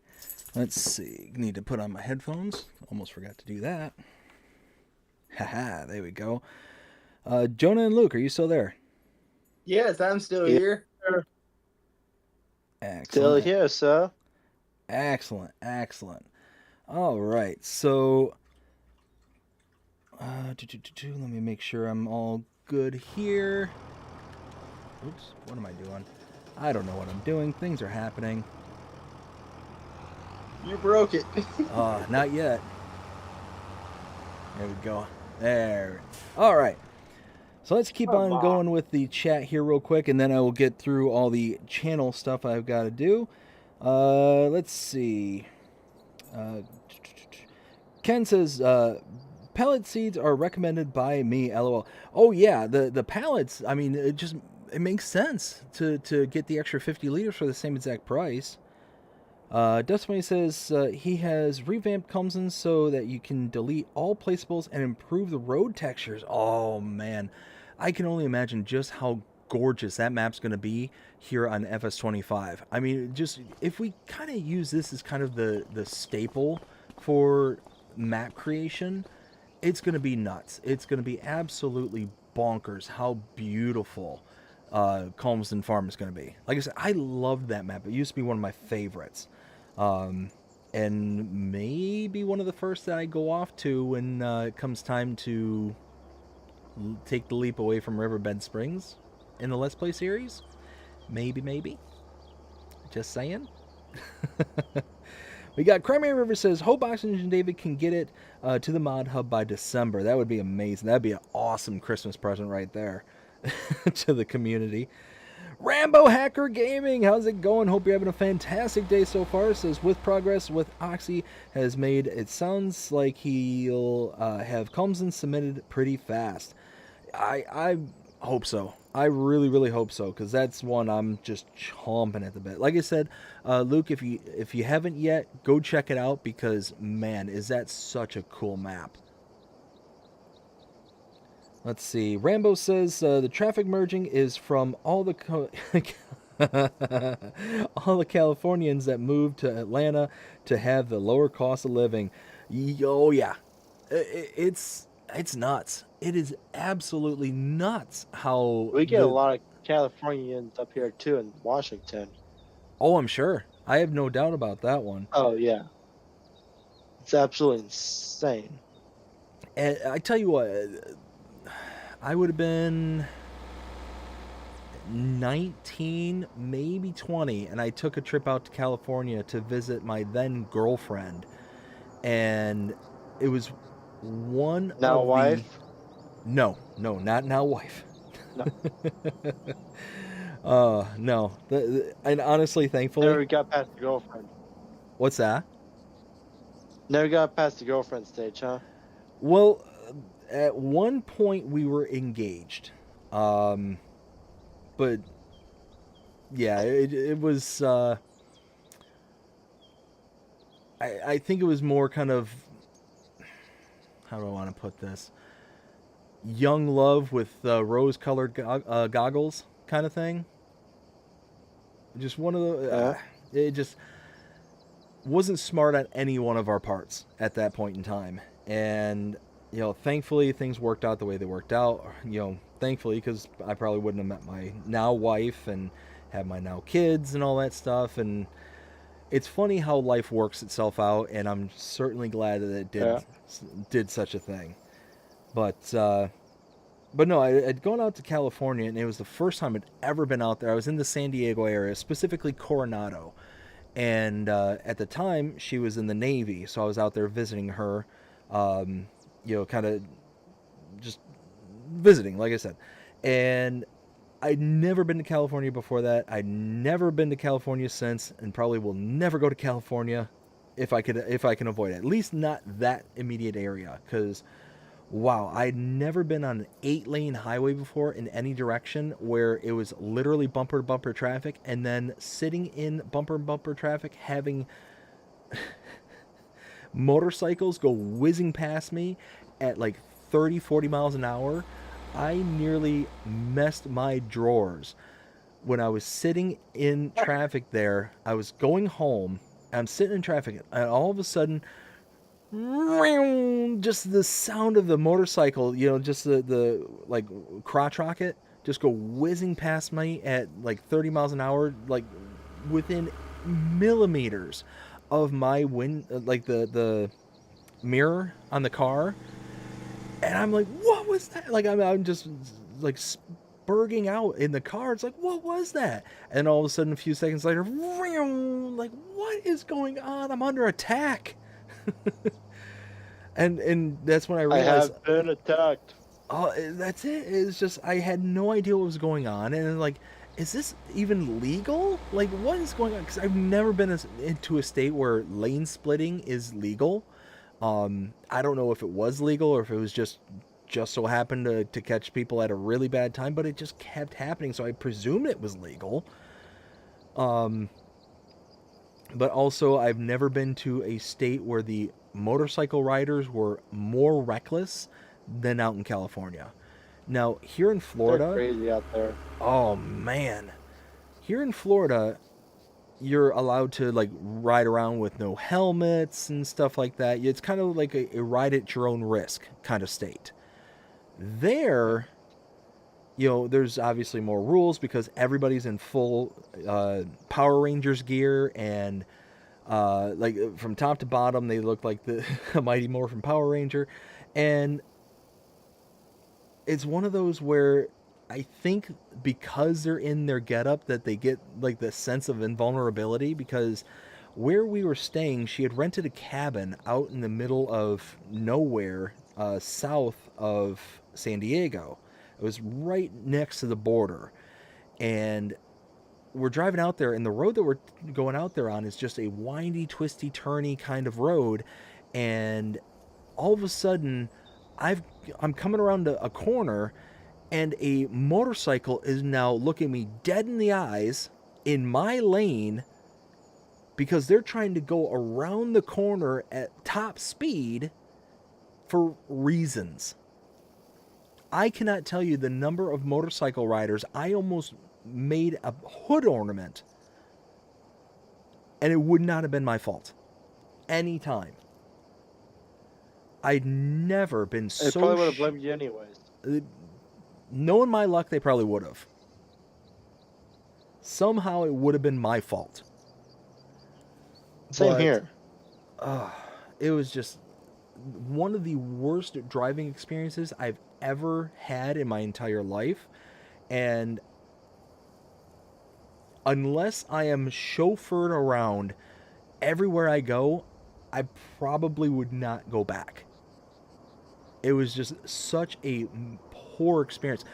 It got to a point to where I was just sitting in the cabin, just not wanting to leave. My girlfriend at the time is like, okay, well, we got to go to the store. It's like, how far is it? She's like, oh, it's like, back in town. I'm like, oh. Not again. Yeah. It's like, well, we got to go to the grocery store. I got to pick up stuff. And it's like, okay, can we just starve? Is that an option? I need to lose some weight. Why are you so scared? What's that? Why are you so scared of going everywhere? It's these drivers here. They're scary. It was that crazy. Like, when I tell you, I've never seen more reckless motorcycles in my entire life. Like, I'm not kidding. Like, it was the most ridiculous. Just going from off the interstate onto this kind of windy, twisty road back to where our cabin was, maybe was about 10 miles, off the highway. In that 10 miles, in one trip, I probably almost got into at least half a dozen or more head-on collisions with motorcycles because they are taking this road that we're on at Mach 2, and they just felt like they were in like a race. And it just absolutely blew my mind. So it got to a point to where I started slowing down so much around these corners. It's like, okay, well, if they're going to hit me, they're going to hit me at a low speed because whatever. And this was in my younger days when I actually cared about things like this. Like, Not that I don't care about things like that. That's probably the wrong way to put it, but it's one of those, like, if I get into an accident and as long as everybody's okay, as long as I'm not at fault, then I'm not going to be too bothered by it. But in those days, I would be very, because I was significantly younger. Like I said, I was 18, 19 years old. I was worried about, oh, well, if I got into an accident, would I get in trouble, or all this stuff. And especially being from out of state, I didn't know all the local laws and stuff like that. I don't know what I can get in trouble for, what I can't get in trouble for, just all that kind of stuff. So it was just one of those kind of nightmare scenarios, every which way, shape, and form. Let's see. Dust Bunny says, evening to Mr. Rambo.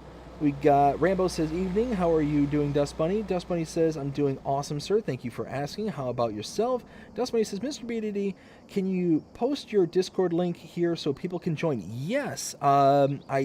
It should be in the description if I'm not mistaken. Correct me if I'm wrong, but I'm pretty sure it is in the description. If not, I will be sure to post it going forward. But yeah, for some reason I thought it was in the description. Let me confirm this. Yep, it's in the description. Join the Discord. Let's see. Oops, go back to, there we go. Where was I?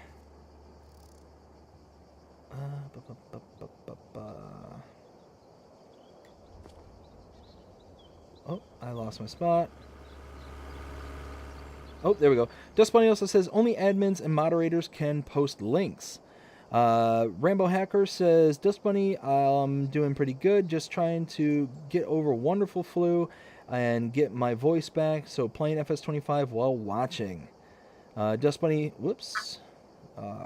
That's the one thing that drives me nuts about the chat is if you scroll in the chat, it goes all the way down to the bottom for some reason. I don't know why it does that.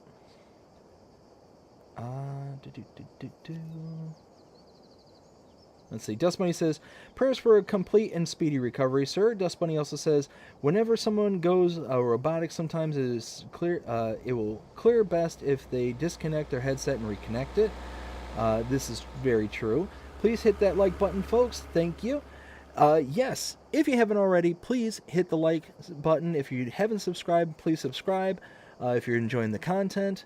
All these things help us out in the algorithms and lets people know that people are interested in what we're doing around here. So greatly appreciate everybody who has hit that like button, has subscribed. Just greatly appreciate it. Ken says, don't forget to hit the share and subscribe button. See, I stole Ken's thunder right there. I apologize, Ken. Thank you so much. I greatly appreciate it. Rambo says, I will confess I am using very little base game equipment in FS25, especially on planters and seeders. Oh, that's right, because you're playing PC, so it's one of those that you don't have to. And then Jonah, the man, the myth, the legend, says, or gifted the 1 BDD membership. Thank you again, Jonah, so very much. I greatly appreciate that. Let's see. Oh, we have a problem back at the shop. Uh-oh, what did you do? We fixed it. There was a fertilizer that was sideways for some reason. Oh, okay. It's like you didn't sound too confident when you said that we fixed it, so I was getting ready to come visit. We fixed it now. Uh-oh. I didn't do it, I swear. It just fell over when it detached. That's funny. Let's see. We've got... Where was I? Dust Bunny says there's a K-brand seeder that takes both seeds for it and actually works. I watched someone else use it today in another video. She also says, thank you, Mr. Railfanning Jonah, for the support. Dust Bunny also says, can't see the configuration screen because you're full screen right now. Oh. Dust Bunny, I apologize. Like I said, if you take the seeder up to the shop there, you'll be able to click on the repair icon, the little wrench there. You just park it in there, and then you'll be able to see that it's one of the icons there. I do apologize about that. Benji says you have to put the tank on the front of the tractor. Oh. Oh, really? Okay, let me go back to this screen here. So what Benji is saying is that you can use the Great Plains fertilizer here. Um, there we go. You can use the Great Plains fertilizer here and turn on the fertilizer distribution. Once you have that, you also, according to him, needs was the front, oh, seed tanks.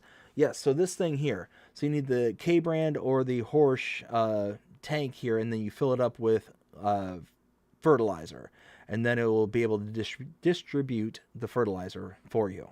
So good on you there, Benji. Thank you so very, very much.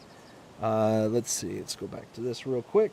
We got Dust Bunny says, what tank, Mr. Charles? Is there a separate tank for the Great Plains Cedar that I've missed somewhere? Let's see. I just showed that on stream. Dust Bunny says, time to get your favorite beverage and take a potty break, LOL. So I've already got my beverages. I've actually got that one. I've got this one here. So no breaks. Just had to help put the youngest one down to bed. No longer wife is staying up. She wanted to go to bed. So what we do is, and the reason why we take these breaks during stream is we end up, she hands the baby off to me. I'll carry the baby off to the back, change her, get her all suited up with the, we got this little thing called an owlet. And it's basically a heart monitor to make sure that, nothing funky happens while she sleeps. Prevents things like SIDS and stuff like that. The sudden infant deaths and stuff like that. It'll kind of give you notifications and stuff to let you know, hey, something's wrong, check on your child while they sleep, kind of thing. So put that thing on her, change her, get her all fresh and clean, and then put her down in her bassinet and let her go to sleep. And yeah, that's all while my wife gets ready for bed and does her thing. So it's to help her out and to make sure that she can, go from where she's at to bed right away. Rambo says, is there a Great Plains stand 1500? Yes. It's right here. Solid stand 1500. Yep. Right here under Cedars. Don't mind me, folks, just driving down the middle of town with the baler on the back of my tractor. Are you? Oh, you are too. You're right in the town. Let's see. Dust Bunny says, yes, Mr. Rambo, it is. Rambo says, if you select the fertilizer distribution unit and adds the fertilizer tank to the planter, but it only holds 530 liters. Oh, okay. So you can use the front tank in combination. It will hold separately, though. So, okay. So we've got two conflicting stories here. One from Benji, one from Rambo. I will meet in the middle and say, use both. Dust Bunny says, so folks, how is everyone enjoying FS25 so far? Personally, I'm disappointed Giants did not put the ducks, ducklings, or baby horses, foals in the game, and then that's because I do mostly animals. That is a big disappointment. I'll be very honest with you. The fact that we had things like ducks and stuff and baby horses, the foals, in the previous game, and now we don't have them, it's one of those that it stinks, but at the same time, it is something I'm not going to get too upset over, because there's plenty of other stuff to kind of really enjoy and be like really in love with. Let's see. Dust Bunny says, Mr. Rambo, I didn't know there was a FERT distribution unit. Guess I have to take a closer look tomorrow. Thanks to Mr. BDD, Mr. Charles, and Mr. Rambo for letting me know. Rambo says, overall, I'm loving FS25. Yes, there are a few bugs, but there should be a patch coming out hopefully on this Tuesday or next week. I do wish there were more animals as well. That would be nice, and maybe... Here's the thing is, we were talking earlier, and gentlemen, let me know what you think. We were talking earlier about potential things that they could add into the game that would kind of take us up to the next level. We were talking like the DLCs and stuff like that. Maybe one of those things that they add would be different types of animals. I don't know, what do you two think?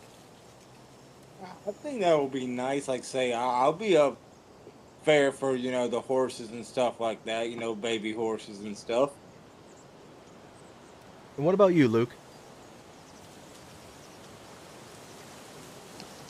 For new animals, As like part of the DLCs and stuff like that, do you think that that could be something potentially that Giants could add to kind of spice things up a bit? I was thinking cranberries. They do new cranberries because we got the flooded fields now with the. That is brilliant.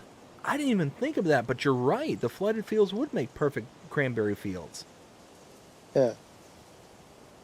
Wow, that is a brilliant idea. Let's see. Rambo says, Another idea to kind of make it more realistic. Like, say, maybe they can come up with an update. Like, you can disable this if you want, but like, so when the tornadoes come through, they pick up and throw your vehicles if you're not careful. Ooh, that'd be cool. That would be cool. That would be cool. Rambo says, I'm also hoping they fix the pastures. Just found a bug, reported it. Didn't realize that if you let the animal pens plant the grass, the pastures will not regrow to keep feeding your animals. Oh no, that's a bummer. Let's see. Rambo also says, so you have to plant grass and then place your animal pens. When it asks you if you want to place the pastures, say no, and it will use the grass and regrow it after it is all eaten. Oh, that makes total sense. Oh, but that is a bummer though, that when you plant the pasture in before, I mean, it doesn't make sense. It shouldn't, but I understand what you're saying, that it doesn't regrow. That is kind of a shame. Let's see. Pippa says, I'm going to prepare our evening meals. All right, Pippa. Well, hope you have yourself a fantastic evening. You take care, and we'll see you next time. It says, oh, I saw later. You'll be back later. Perfect. Benji says, it's listed under Seeds, Tanks, Dust Bunny. We got Rambo says, oops, I just got outside of the edge of the map on Hutan Pantai. I may have been been in Superman mode and was flying around looking for collectibles and flew right outside of the map. Oops. Wah, wah. Yeah. Wah, wah, wah. Jody says, helping my wife decorate tonight. Awesome. Ooh, Jody! Jody, how's it going? Hope you're having a fantastic night there, bud. So, speaking of decorate, I am officially the first house on the block that has Christmas lights up. Yay! Oh You're not my- one of the people who did it like 12 hours into November. Oh my, no, not that early. I still think it's way early to put up the Christmas lights. I kind of sort of fought my wife on this, but ultimately she won. She's like, you should go out and do the Christmas decorations this weekend. And I'm like, it's not even Thanksgiving. It's like, yeah, but Christmas. It's like, yeah, but Thanksgiving. We're missing a holiday there. We're kind of skipping something here. Yeah. And she's like, but think of your kids. I'm like, oh, you had to throw the girls in this. It's like, that's dirty pool. So, needless to say, I went out and decorated this weekend, and of course, the first thing I did is Daddy grabbed his eldest, because she's the only one that cares. The youngest one is going to be like just staring off into space and kind of looking around. But no, the eldest one, I took her outside and she's like, Christmas lights, and she was all happy. And it's like, oh man, it made working the entire day on Sunday so worth it. It made every moment worth it. So I was pretty stoked. Let's see. Jody says, how's everybody doing tonight? Doing fantastic there, bud. How are you doing? Pippa says, I'll be back later. Rambo says, I was able to add fertilizer to it without buying the tank. Only holds 530 liters on the planter. Jody says, playing Alma, Missouri on FS22 tonight. Very nice. Benji says, there's no interaction with the dog, and you can't throw items either. Oh, man. That's a bummer. Ken says, doing okay here, Jody. Dust Bunny says, howdy, Mr. Jody. We got Rambo says, that sucks about the dog. I haven't got a dog yet. I was also disappointed they didn't include cats. That'd be kind of a cool thing to introduce. Yeah. And we got Dust Bunny says, you're right, Mr. Charles. The dog is supposed to be able to follow you around too, and but that ain't happened either. Oof. That is rough. All right, well, we have gotten almost to the end there, so what I'm going to do is I'm going to throw out all of the channel stuff here real quick. Let's first get to the right screens.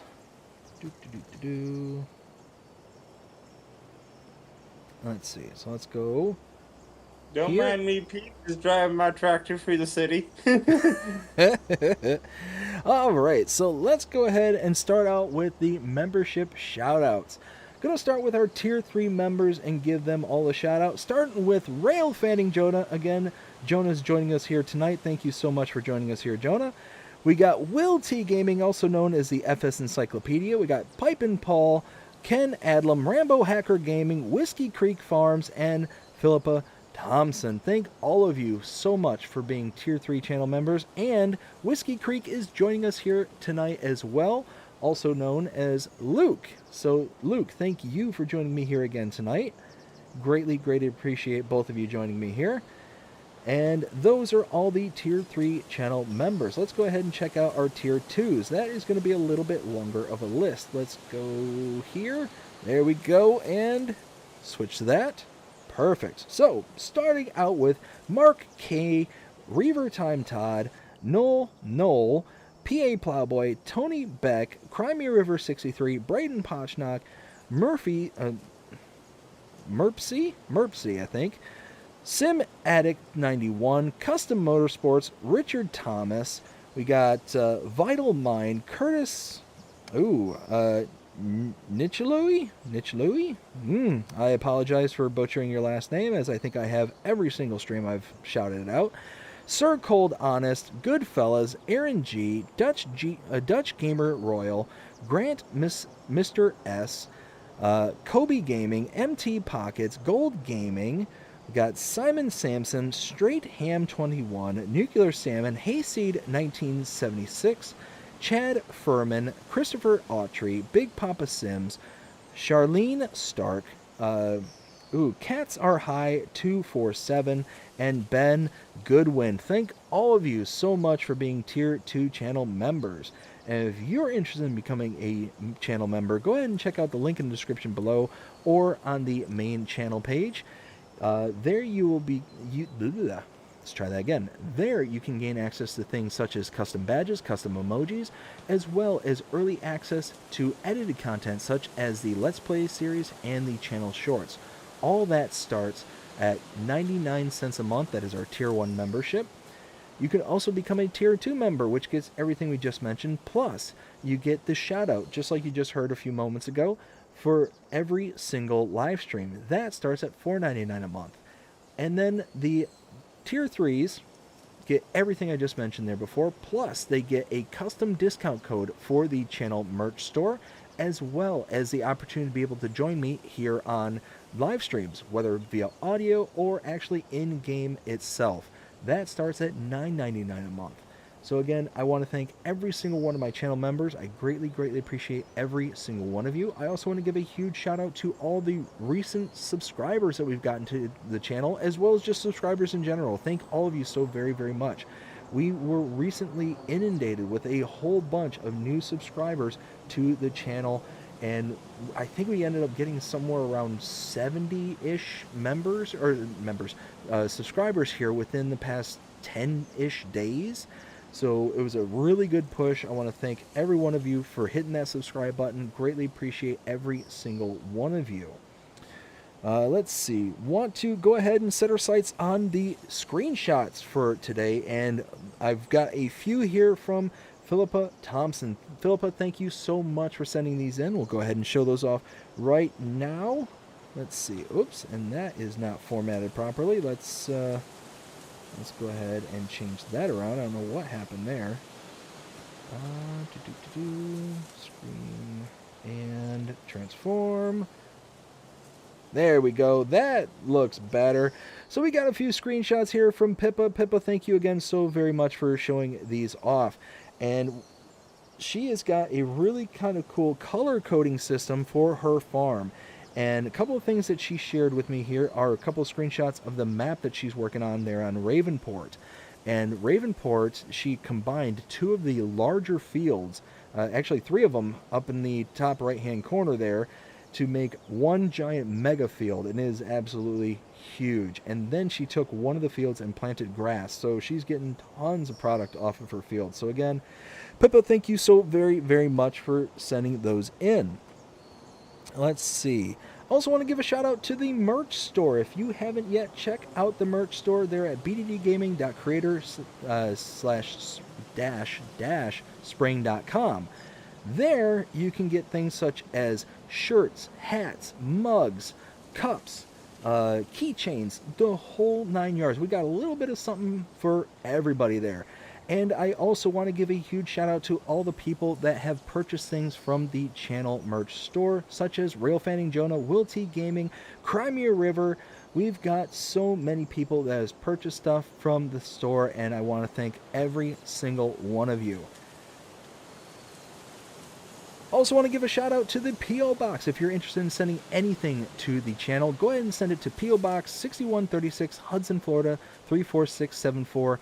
The only thing I ask is that if you send anything to the channel, please include your name for the your YouTube handle. That way I can give you a huge shout out for the kindness and generosity that you have shown to me and the channel.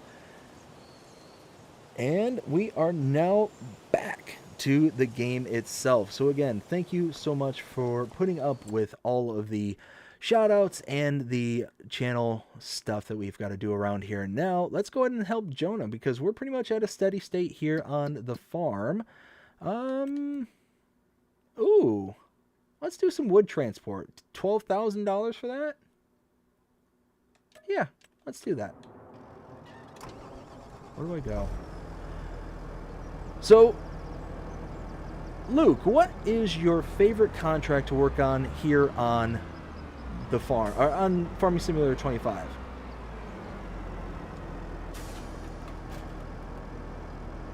Favorite contract? His rental contract. Oh, what was that? Mom's up here being absolute crazy.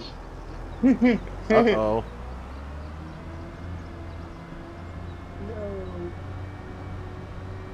Let's see, where am I going? I feel like, I'm all the way over there. Okay, I'm going the wrong way. Wah, wah. So, like I was saying, Luke, what kind of contracts do you like to work on when you're playing on FS25?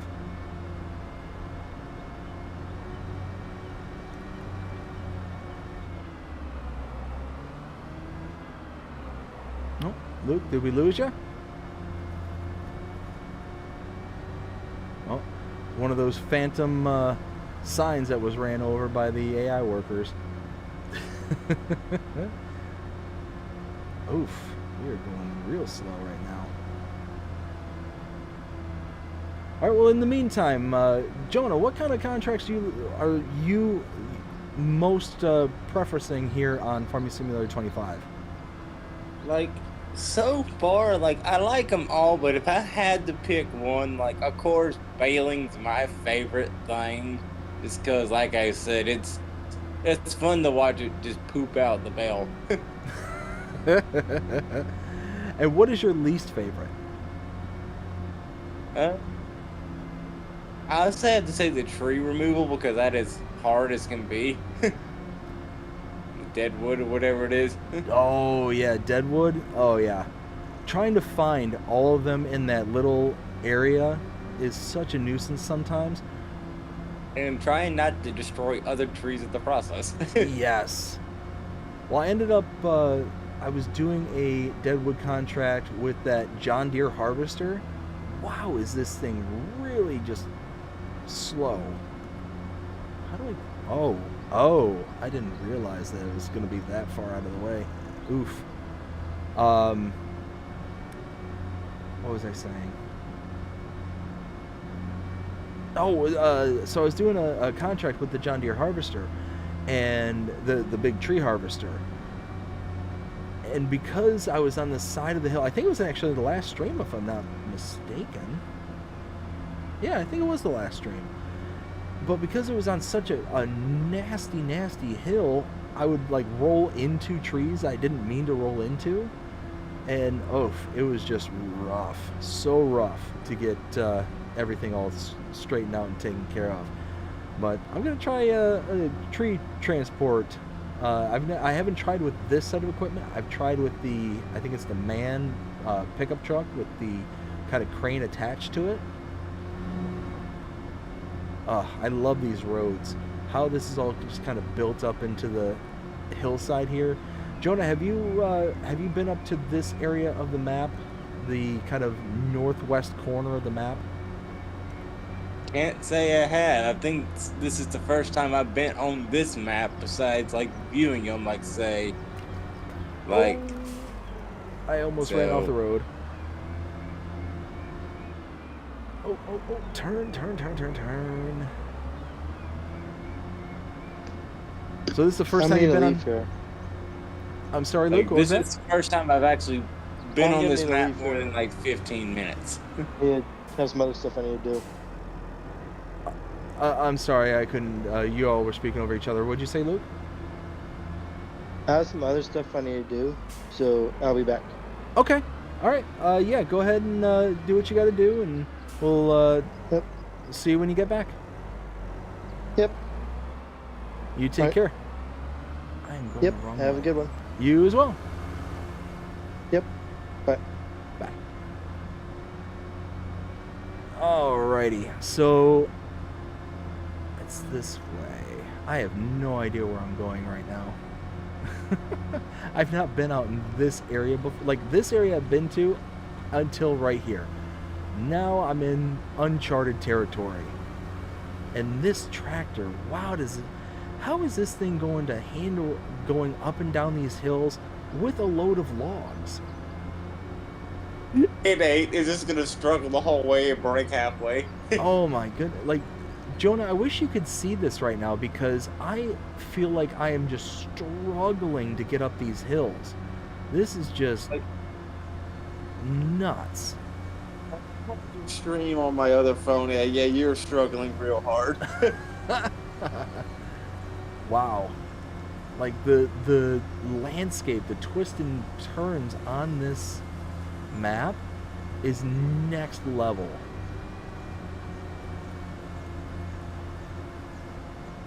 Oof. I'd say besides like you not being able to keep, certain materials and contracts, I think these are way better because, when you're complete, you lose access to land, so you're not, giving them any extra or anything, so it's pretty fair.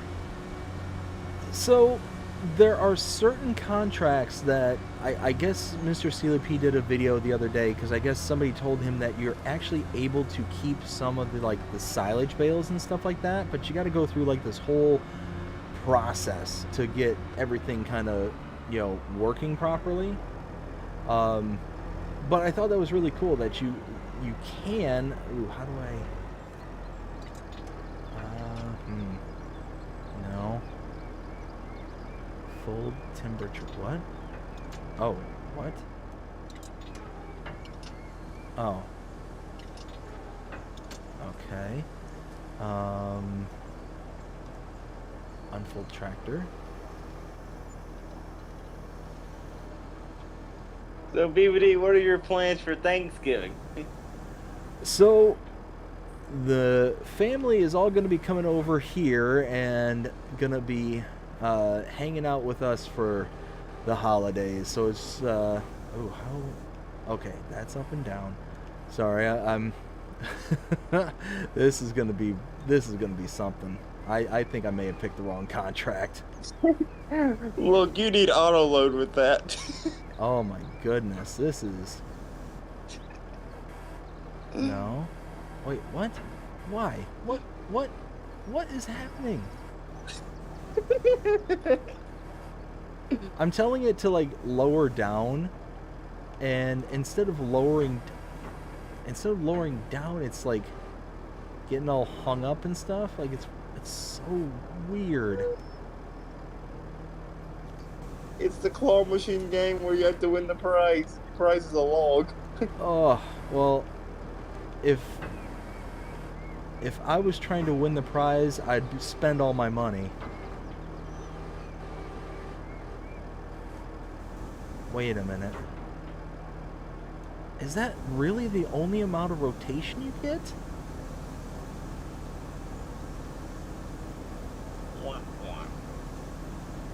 Wait, what?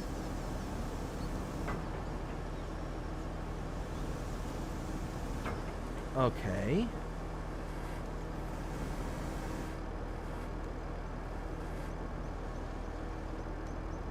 I am so... No. Hey, will you stop it? Like, it won't let my arm go down. Like, it's so weird.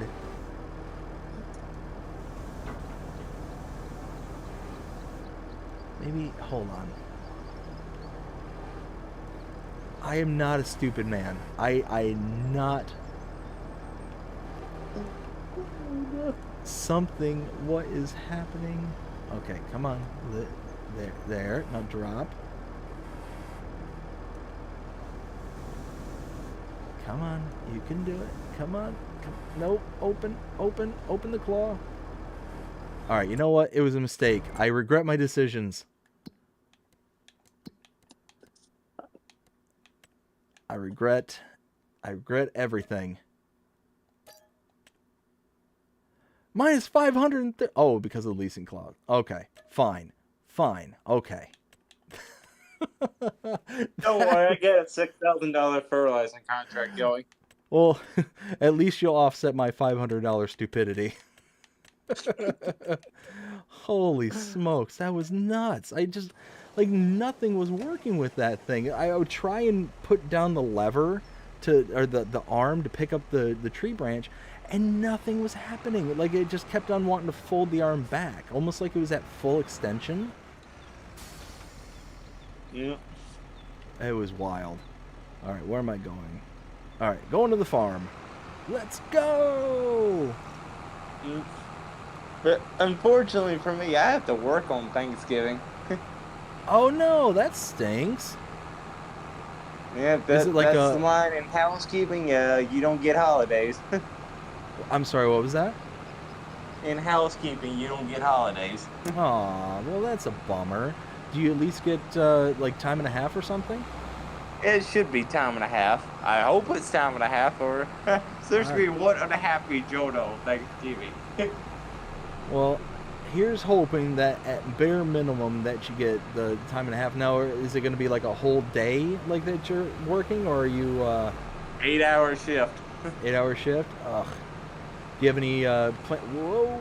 Well, thankfully we're online and I can't take out signs. Do you have any plans for like Thanksgiving dinner or anything like that? Yeah, we're doing it. Like, the family's gonna wait for me to get off work, so they're gonna patiently wait. Usually we do it around noon, but they're gonna wait for me to get off work so that we can enjoy it. I'm not just eating the leftovers.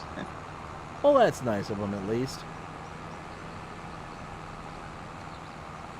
But at least I'm not alone. I have all my other fellow coworkers keep me company at work. Oh yeah, so everybody that's gonna be there and be like, oh, we're here on Thanksgiving, grumble, grumble. Yep. Well, that's a bummer, but like I said, hopefully at bare minimum you get the time and a half and you're able to, still be able to go home and enjoy the evening with friends and family. Yep. Let's see, so let's do that. Here we go. Perfect. All right, let's catch up with the chat here. So, go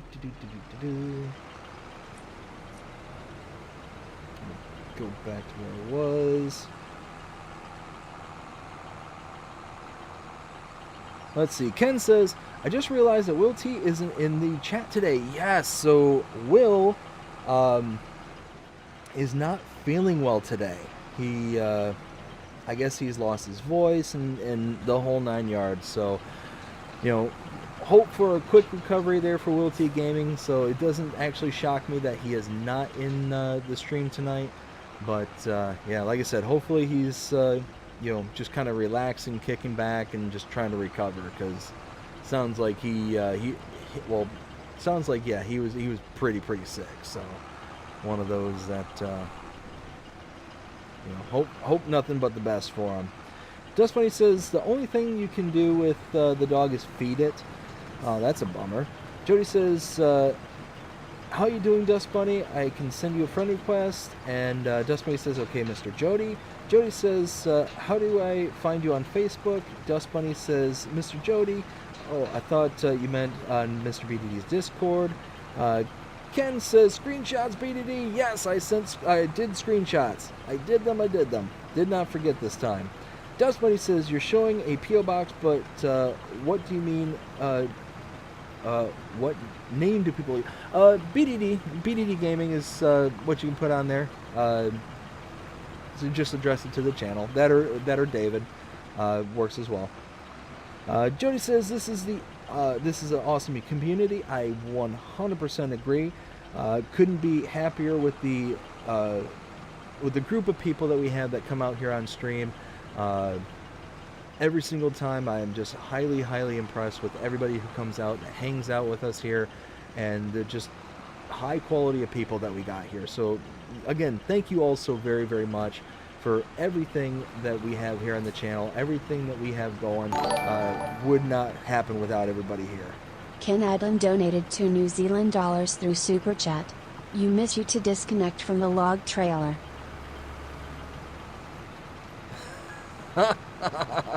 Oh no.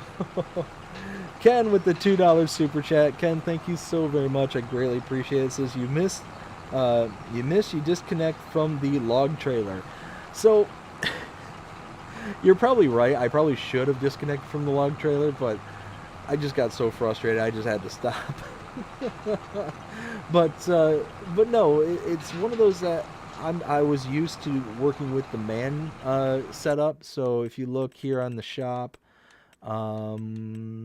forestry, I think, no,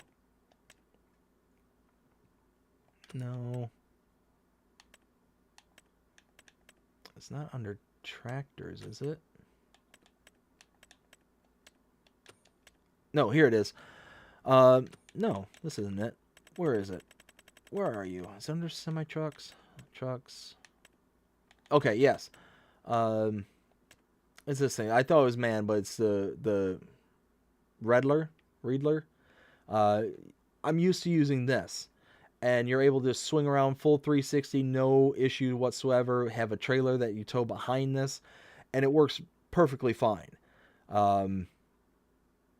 So I was just so used to using this and having this all set up that I just kind of put myself on the spot there on stream to try the new equipment, and I failed epically. Oh my goodness. Let's see. Rambo says, Gaming Joy submitted a mod that makes a lot of improvements to the contracts, including that if you borrow the equipment on a FERT contract, they'll also supply the fertilizer for the contract. Ooh, that's a cool addition. That'd be really nice. It is with Giants now, I believe. Been testing it out and like the improvements. It makes 2 contracts. Now, Rambo, do you know if that's for all platforms, or is that just for PC and Mac? Just curious. That's what he says. Oh, see, I just need to just keep reading instead of asking questions. I just need to read, because apparently people are answering the questions for me, or asking the questions for me. Dust Funny says, is it cross-platform, Mr. Rambo? It doesn't sound like it. It doesn't, but I'd be very much curious on whether it was or not. I don't know if it will be or not. Gaming Joy is pretty creative and gets things to consoles. Okay, well, here's hoping. Dustman says, I know he tries really, really hard to make his mods for everyone. Just Funny also says to Mr. Jody, are you on Mr. BDD's Discord? Benji says, works better from the left side. I was discovering that right there at the very end, but I just got so frustrated. I was just, nope, just done. we'll go into another contract where we can just set up a worker and just kind of do our thing. Dust Bunny says, prayers for Mr. Will T Gaming for a speedy and complete recovery. 100%. Will, if you see the replay or hear about this, man, we're thinking about you. Hope you feel better here soon. And look forward to seeing you on the next one there, bud. And Ken with the $2 super chat says, you missed the disconnect from the log trailer. And then Dust Bunny says, thank you to Mr. Ken for the support. Absolutely. Thank you for the support. Greatly, greatly appreciate it. Let's see. And it looks like I am all caught up, he says, until somebody out there says, nope. You won't have that from me tonight. You won't, I promise. Oh my goodness. Free game, everyone else. Free game. Mm-hmm. That's it, exactly. So, Jonah, what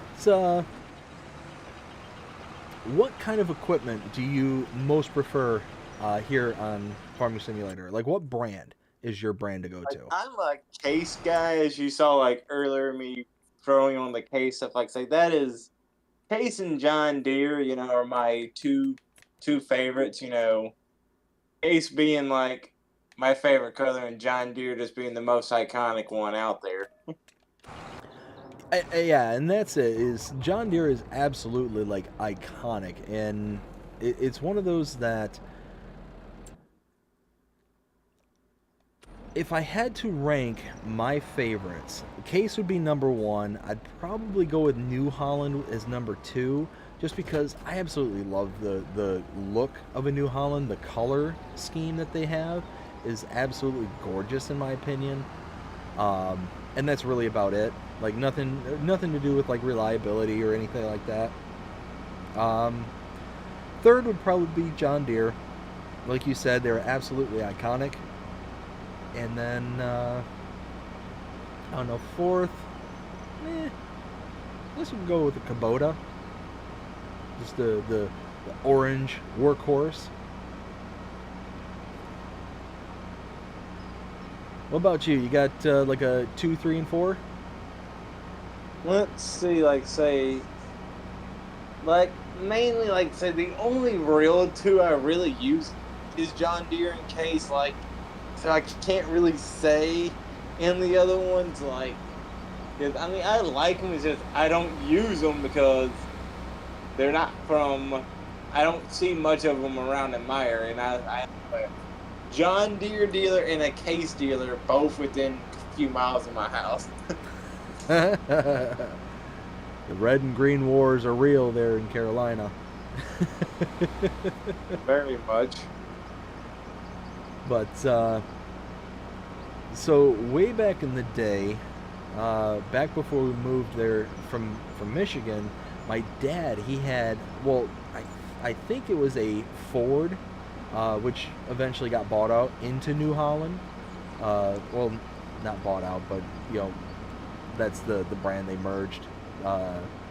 And that tractor, it was just a little, I can't even say it was little. It, you know, it had like the front end loader. It had the, you know, the whole 9 yards. It was a nice little tractor that he had. But because when we lived there in Michigan, we had originally we had 12 acres of land, and eventually we sub-parceled it out and sold it off for half the acreage there, and then eventually sold the other 6, and that's when we moved to Florida.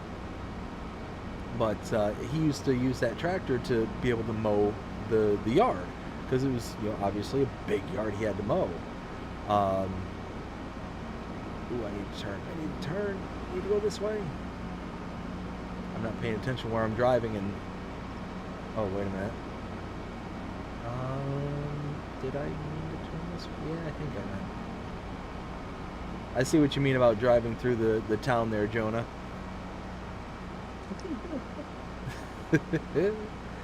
But let's see. No turn. But anyways, so like it was just that kind of like really nice kind of blue and white kind of scheme that they got going on there for the New Holland. I just like it. I think it's a really nice color combination. You know, same thing with like the case. I love the red on black. Oh my goodness, there's rocks there. You ever go right around one of the corners there and there's the mound of rocks and all of a sudden you just kind of tilt over to one side? Yeah, I tipped earlier, like, well, hopefully you don't find out about it, but I guess I admit to I tipped earlier. There we go. Tipsy-turvy. What's that? I went tipsy-turvy and tipped over the tractor. Let's see. Wait, what? What do you mean no Yes, field if you found? can't find a field, oh no, that's a problem. That is a problem. Why can't you find a field? That's weird. What is Well, happening? tell the worker he needs to start finding fields faster because I am so confused.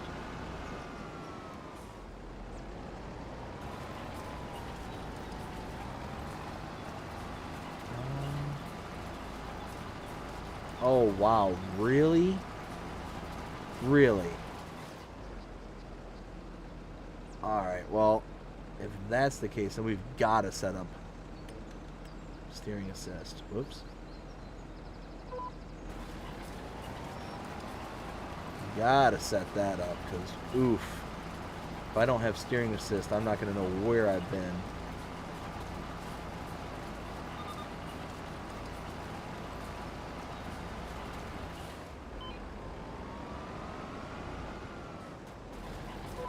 I tell you what. So have you... I'm sure you've obviously used the AI workers and stuff like that and gotten used to them. Have you tried out the steering assist? a little bit. I'm not really too familiar with it, but I've somewhat done it. I tell you what, so like this is the perfect example of a contract where it is absolutely critical for steering assist. So I'm doing a weeding contract. I'm over on field 21 and you can't see where the weeds are at all. I'm actually, what is in this field? What is it? Soybeans. So the sprouts of the soybeans are up quite a ways, so I can't see any weeds. I can't see anything that's going on at the moment. So I'm just basically driving blind. And without that kind of steering assist that's available for this game, I wouldn't know where to go. I'd be absolutely lost.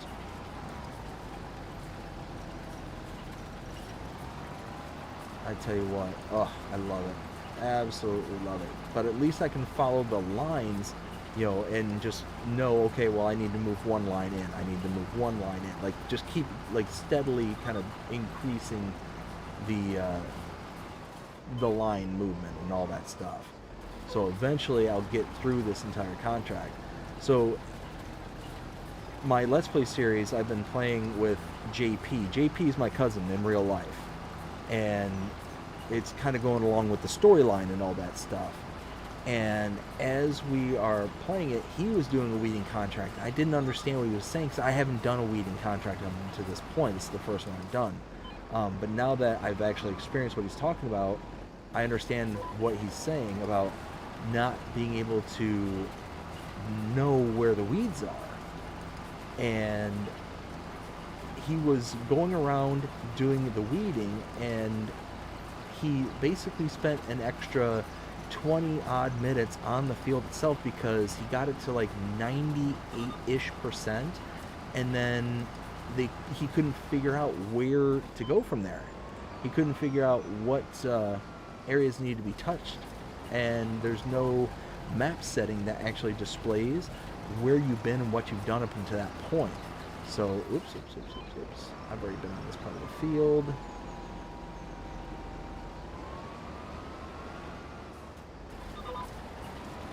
There we go. So yeah, like I said, it's one of those where he's driving around and basically did like 2 complete like circuits of the entire field because he didn't know where the remaining several percent were to be able to complete out the contract. So it just ended up, basically cost him so much extra time that he didn't necessarily have to do. But wait a minute, what? Oh, this is the one I want. This is the line. There we go. Oh, this steering assist. Love it. Let's see. Uh-oh. See? See? You were right, Jonah. Benji had to get on it. He says, "Are you sure?" Let's see. Rambo says, "Ain't anything but John Deere, LOL." So, I've already said my 2 cents about John Deere and how I was so incredibly disappointed with how their business practices went and how they were trying to do the right to repair, like to prevent farmers from being able to actually repair their own equipment that they purchased. So that really kind of put a real bitter taste in my mouth with them. But it was just one of those, I mean, I'm obviously not a farmer. I'm not a person who's going to ever buy, any kind of farm equipment or anything like that. But just, so it's not really anything I personally have to worry about, but it was just something that always kind of bothered me because it did bleed into other realms that it would affect me, into automotive, for instance. There were other manufacturers who were basically looking at John Deere as kind of the test pilot, and thankfully they failed and failed miserably. But yeah, that's a story I always like to tell. There we go. Let's see. So Jonah, what kind of Thanksgiving staples do you have year in, year out? Do you do turkey? Do you do ham? We do turkey, we do mac and cheese, green beans, and lots of other stuff, cranberry sauce and stuff like that. Nice, nice. So, I don't know, like, I never knew that mac and cheese was like a big thing for the holidays, specifically for Thanksgiving. That was like a recent discovery of mine. And it was actually a friend of the family who was telling me about this. They're like, "Oh yeah, mac and cheese, it's like a staple in our family." I'm like, "Really?" It never dawned on me that would be like a kind of central kind of thing. So when they were telling me about that, it's like, man, I would love to whip up some of my homemade mac and cheese. I make some good mac and cheese. It's basically like a almost like a Velveeta style mac and cheese where it's nice and creamy. Nice. Yeah, I love like the creamy mac and cheese. Like, I don't know, my wife, and let me know where you fall on this. And you know what? In the chat, go ahead and let me know. Let me know where you stand. Are you more of a Velveeta, or not even necessarily Velveeta, but just that kind of style, the creamy kind of packet style, or are you a Kraft where you're more the kind of powder, kind of mac and cheese? Let me know what you think. But Jonah, what's your cheese of choice? Classic American. Classic American. Well, what I mean is, when it comes to like mac and cheese, are you more of a Kraft with the powder, or are you more like a Velveeta with the kind of runny? Runny guy. I'm a gooey runny guy. Oh, man after my own heart. Yeah, no, I'm the same exact way. It's one of those, I definitely prefer the kind of ooey gooey, cheesy style than the powder.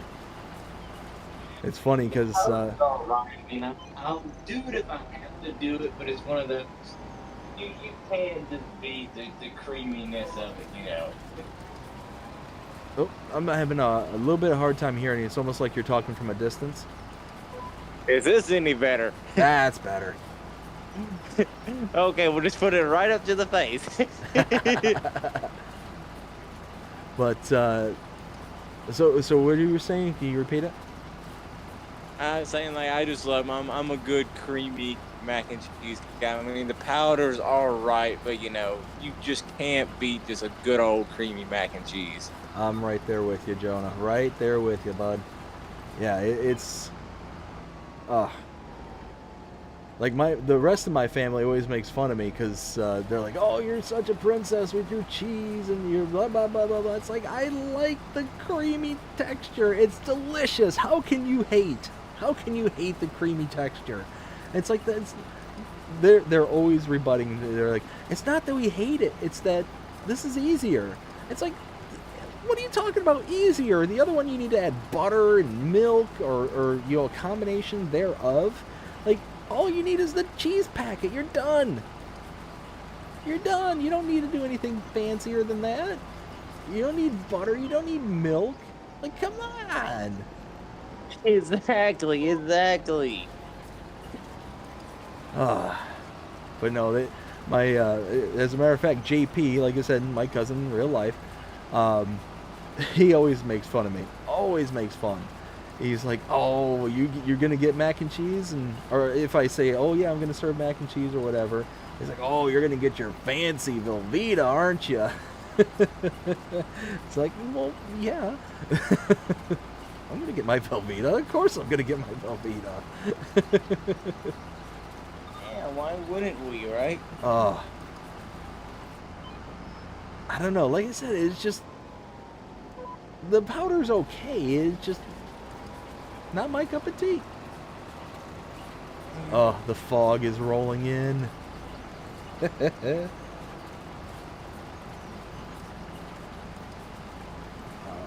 man, 72%. We're getting there. We're getting there. 6 meters at a time. 6 measly meters at a time. Yeah. Yep, that's it. I mean, at least it's not 3. But I will say, so my homemade version of mac and cheese, when I'm really looking to get fancy, is like I will.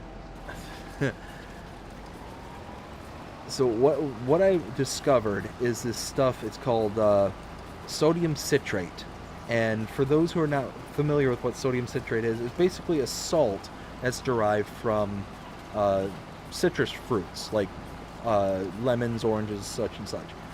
And what sodium citrate does is that if you add it to a cheese, like a cheese when you're melting, so if you take cheese and you put it into a pot, right?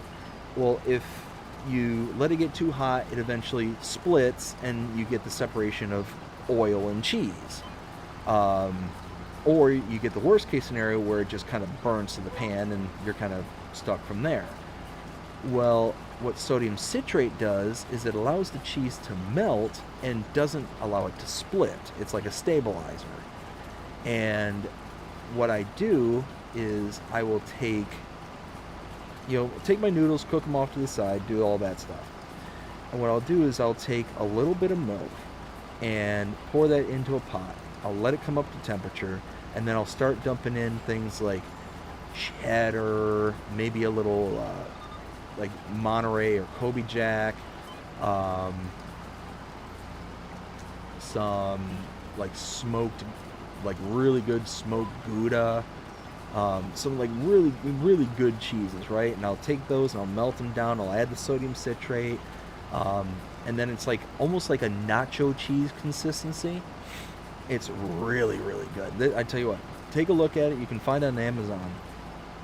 But it's just like a little, almost like salt, like salt consistency. You just sprinkle a little bit of that in there. And what's really cool about this stuff is after like your sauce is made, I'll dump it into the mac and cheese, or into the mac, and then I will throw it into the oven just for a little while, and I'll take that kind of cheese blend that I make, and I'll sprinkle that along the top, and I'll throw it in the oven, and then is it good? So good. Break out my best Ralphie May. So good, so good, So good. so good. But yeah, that sodium citrate is amazing, and what's really cool about it is that you can take, if you want to do like your own homemade American style cheese, like Kraft singles and stuff like that.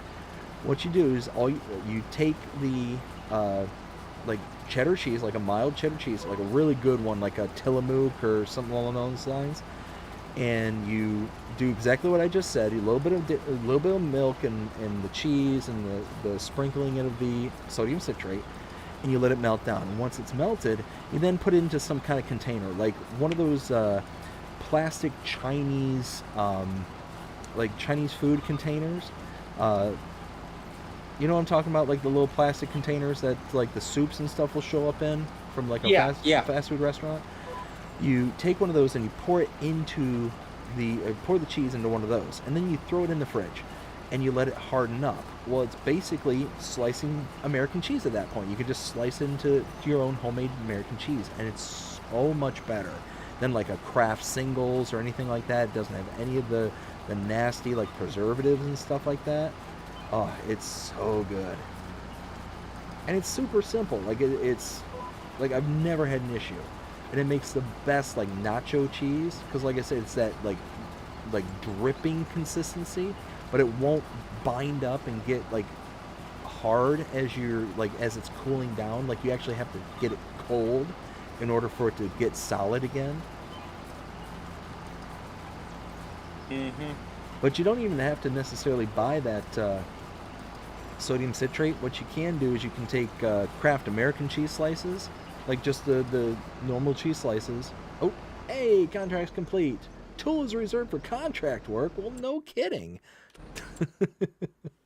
But you take a few of those American cheese slices and you just throw it into your cheese as it's melting, and it's got the sodium citrate in it already.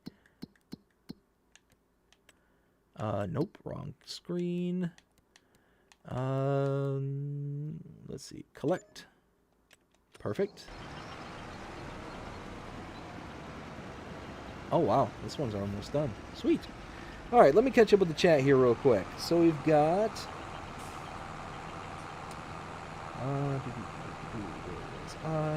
okay. Benji with the laughing crying. We got Crimea River. It says, I just want to wish each and everyone a safe and happy Thanksgiving. May your day be filled with love, laughter, and lots of good food. Good night, everyone. Crimea River, thank you. Did I say Dust Bunny earlier? I meant Crimea River. Thank you so much, Crimea River. I hope you have yourself a fantastic night as well. I hope you have an amazing Thanksgiving, and you stay safe and happy and have some amazing food as well. You take care, and we'll see you again next time. Dust Bunny says, good night, Miss Crimea River. Same to you, my dear. Take care. Hope to chat with you again soon. Ken says, same to you, Crimea River 64. Have a good night. Crimea River says, looking forward to it, Miss Dust Bunny. Rambo says, I don't think I can play anymore without a steering assist. LOL. Oh my goodness. I've said this many times before. I don't think I could ever go back to FS22 after playing this game. I am absolutely 100% spoiled when it comes to the AI workers. It's one of those where I've been asked a couple of times, are you going to continue to produce FS22 content? And the short answer is no. The short answer is no. I'm not going to go back to FS22. I'm not going to do map tours. It's just one of those that, one, I don't have the time to be able to split my attention across FS25 and FS22. And there's eventually going to come a point where FS25 stuff is going to start coming out at a more consistent rate, and then FS22 stuff is going to be coming out at the same exact time, and I'm not going to have the time to be able to do it. But playing on FS25, if I go back to FS22, I'm just going to feel like being in the Stone Age at that point, and I'm not going to be able to handle it. Like I said, I have a really hard time going with that kind of retro feel, And at this point, like 22 just feels so retro at the moment. And it might sound, I don't know, stuck up is not the right word. I don't know. I can't think of a proper word for it, but it might not sound the greatest, but it's just one of those where I don't know. I just cannot go back at this point. Let's see. Crimea River says you as well, Ken. Dust Bunny says, I tried to use steering assist the other night, but I don't know. I had to activate the lane, so it didn't work for me, LOL. Oh no. Oh, I'm sorry to hear that, Dust Bunny. Hot night! How's it going? Hope you're having a fantastic day so far. We got the sheep. Poof, poof, poof. Love it, love it. How you doing, sir? Hope you're having a fantastic... How you doing? Hope you're having a fantastic day so far. Whew, man. I'm just getting all sorts of tongue twisted. How are you? I'm doing fantastic. Doing fantastic. Oh, and the screen jumped again. Dust Bunny says, welcome to Hot Night. We got Ken says, what up, Hot Night? We got Hot Night says, Joseph woke up. Hope all is good. All are good. Yes, doing fantastic. Hot Night says, love mac and cheese, but only can eat it once a year. Haha, so much fat in it. Oh, yeah. It is so bad, but so good. So bad, but so good. I love me some mac and cheese. Oh. All right. Here's a question for you, Jonah. What is your most, like, guilty pleasure food? Like, don't care about, like, the carbs, the calories, anything along those lines. Like, what is that one food that if you could eat every single day without consequence, what would it be? Philly cheesesteaks and burgers. Oh, so it's, you know what? It is really funny that you mentioned Philly cheesesteaks. Recently, I figured out how to make a amazing homemade Philly cheesesteak. So anybody who's familiar with the south of the country, the like southeastern portion of the country, and Jonah, I'm pretty sure you might have these in your area as well, will be familiar with a store called Publix. Are you familiar with Publix? Yes. So Publix carries a brand of meat at their deli counter called Boar's Head. Well, Boar's Head makes a delicious, absolutely delicious roast beef. It's called London broiled roast beef. And wow, is this stuff absolutely amazing. It's so tender, so juicy. Well, what I've done here recently is take that London broiled roast beef and I'll take some mushrooms, and what I do is I will take a pot of water and I'll take like 2 to 4 slices of the London broiled roast beef, throw that into the water, and then I'll take mushrooms, a handful of mushrooms, throw that in the water, and then I'll saute on the side some peppers and onions, and I'll boil the meat and mushrooms. I'll add a bit of salt and some pepper directly into it, right?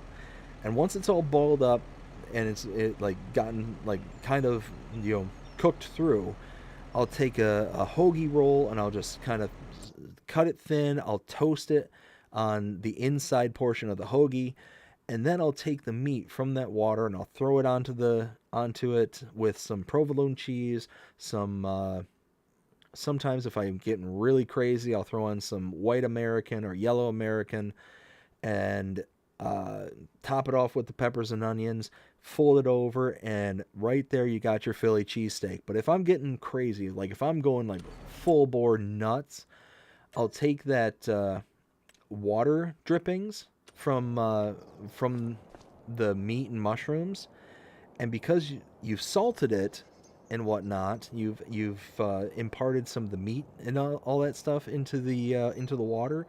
You've basically made a homemade au jus at that point. You can take that Philly and turn it kind of sort of into a French dip, and whoa, is it so good. So good. You're making my mouth water over here. It's 12. It's 12:20 in the morning, and now you want me to go? I want me to go out to a 24-hour cheesesteak factory.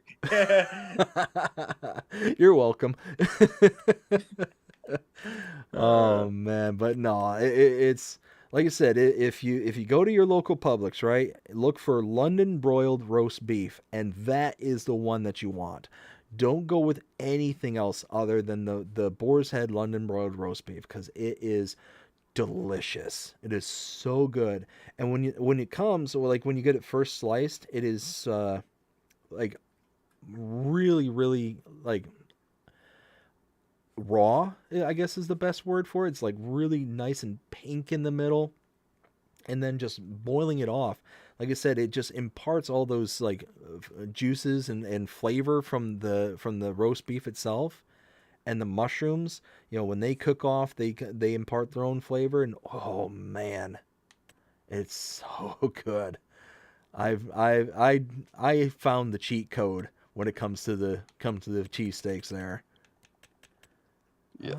Do we want to do another? No, let's do. Oh, can do a harvest. No, not a harvest. Let's do. So let's see. While we're on the topic of food, like, what is like the worst experience at any like fast food joint you've ever had? Okay, so I've actually got one, and this one is the worst thing that's ever happened to me ever at any style of restaurant. So this happened at a what is it called? Applebee's. Happened at an Applebee's. My cousin and I and my wife were all heading up to Applebee's. It was late one night. We were starving. We were out really late for one reason or another. And where's that field at? 24? Oh, so we were out late one night and we got in there and it was packed. I mean, so many people were there, busy as all could be. Well, the hostess, greets us and sits us down at a table, and we were sitting at the table for almost an hour. No waiter or waitress came up to take our drink order. Nobody even acknowledged we were there for almost an hour. And it took us finally flagging down somebody, because everybody was like kind of on the outskirts of our area kind of thing. And we couldn't just start hollering at people from across the restaurant kind of thing. So it was just one of those, nobody had come up to anywhere around our table to where we could flag them down. And finally somebody came within our general vicinity, and it's like, hey, can we have somebody actually come to our table? We've been here for an hour. And we were so angry at this point. And it was one of those, we were just contemplating just getting up and leaving. And we're like, yeah, well, one, it's so late at night, this is going to be one of the few restaurants that's actually open at this point. And even if we got up and went somewhere else, there's the possibility of, having to wait just as long than just trying to flag somebody down and just, getting our food and all that. So we were obviously rather annoyed when everything was said and done. We finally got a hold of somebody, and we said, hey, is there, a manager? We want to talk to a manager. And manager came over and it's like, hey, what's going on?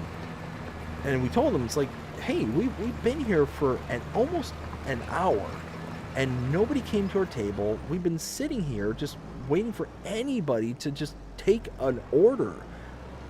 And to this day, it blows my mind. The manager looks me square in the face and he's like, there is no way that you've been sitting here for an hour and nobody came to see you. He's like, there's no way. And when I tell you, Jonah, the amount of rage that imparted my face at that moment in time, it's like, okay. So I looked at him, it's like, okay, so number one, you're calling me a liar. You're flat out calling me a liar and saying that we haven't sat here for almost an hour. Now, I told him, go get your hostess. Get your hostess and ask them how long ago it was that she sat us down. And he's like, oh, I'll do that, sir. Like, he was just completely just blowing me off at this point. Anything I had to say at that point, he just wasn't listening. And he did. He went and got the hostess, and the hostess like, yeah, I sat them for about an hour ago. And that's when he changed his tune. He changed his tune so quickly. He's like, oh my God, sir, I'm so sorry. I'm so sorry. You know, that's unacceptable. We're gonna comp you, appetizers. We're gonna do this. We're gonna do that. And it's like, dude, you don't need to do all that. Just get us some food, please. Make it like a very high priority. Like, get us some food. We're starving. And he's like, oh, We're absolutely. about to eat the tables here. Yeah, just about. Like I said, we've been running around all day doing stuff, and by this time, I think it was like, I don't know, like 10 o'clock at night or something. It was really, really super late, and it was one of the few places that were still open that late, that was like sitting down. And we were like, dude, I don't care about free stuff. I don't care about all this stuff. Just get us our food. Get us some drinks. Get us some food. Just please hurry. And he's like, absolutely, we'll make it priority. Blah blah blah blah. It's like, thank you. That's all you want. And it's not like I was being rude or being a jerk or anything like that. I don't start with being rude, but I will certainly get there if provoked.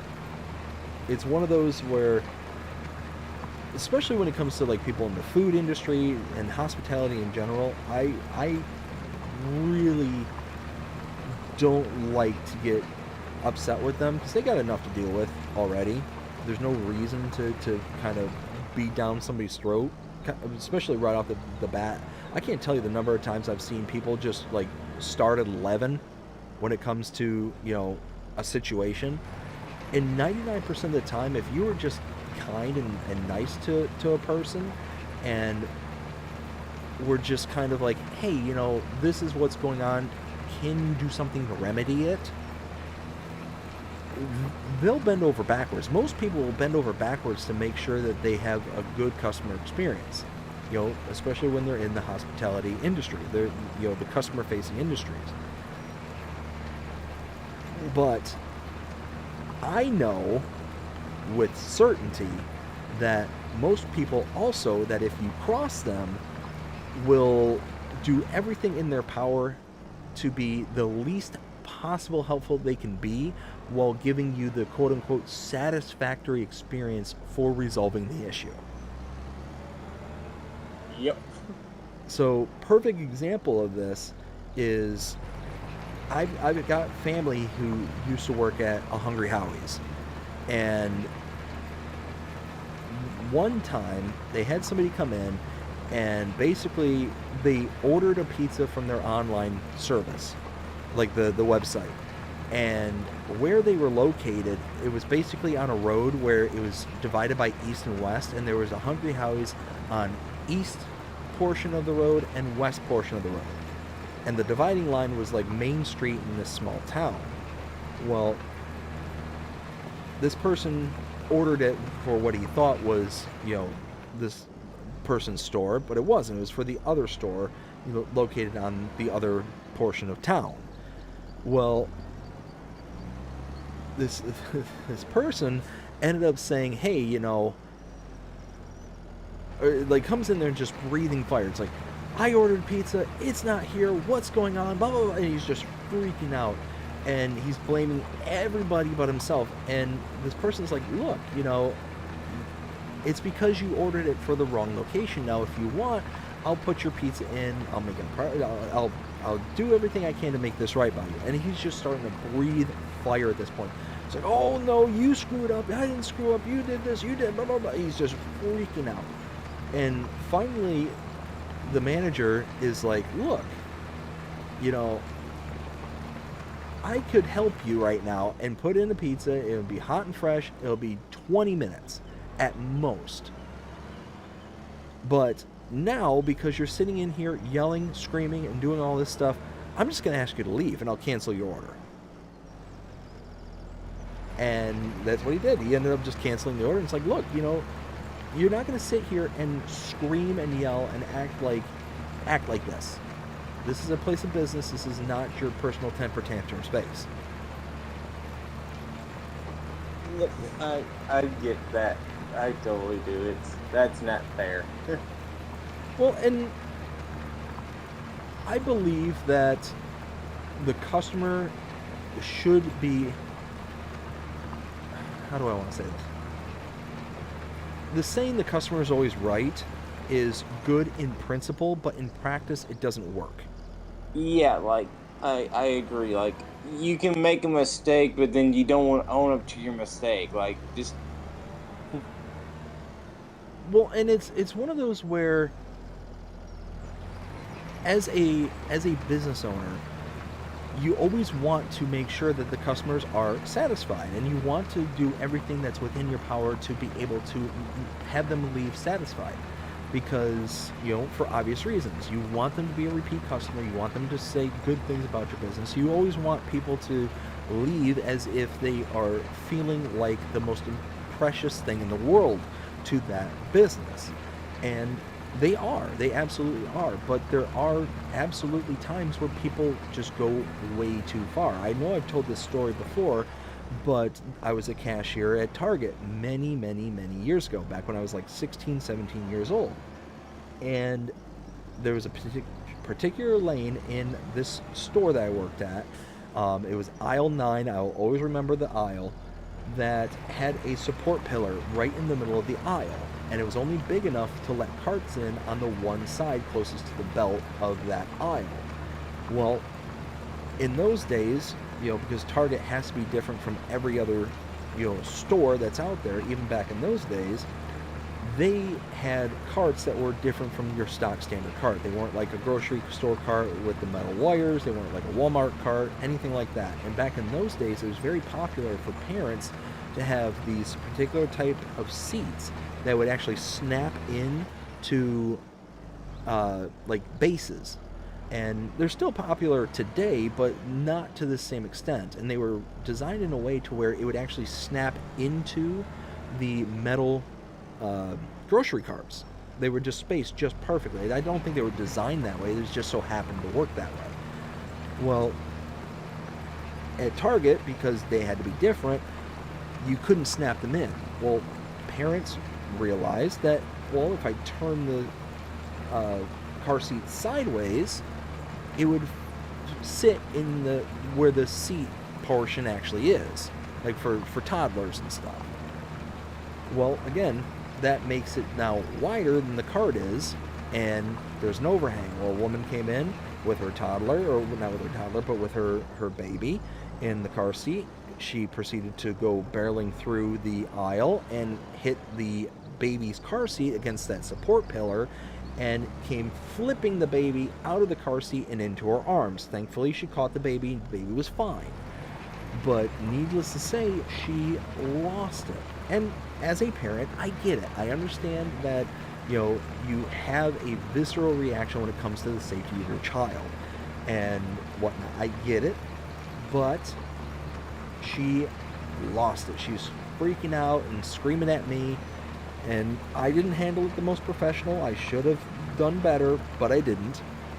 And, long story short, it was one of those where, in that particular case, there was no instance in my mind where the customer is right on that part. And it's just one of those, like, I get it. I wasn't the most professional. I should have been better. But again, 16, 17-year-old Dave is certainly different than, 41-year-old Dave. So, it is what it is. It's just one of those, kind of bad situations. And let's see. Benji says, old-fashioned milk and cheddar mac and cheese. Ooh, yes. Love it, love it. Rambo says, I go and get fresh cheese from Tillamook for the mac and cheese and love it, nice and creamy, but then put in a casserole to make the top nice and crispy. Yes, that's really good too. So you get that like nice little crunch, not even crunch, but just kind of that kind of resistance, crisp to it. Oh yes.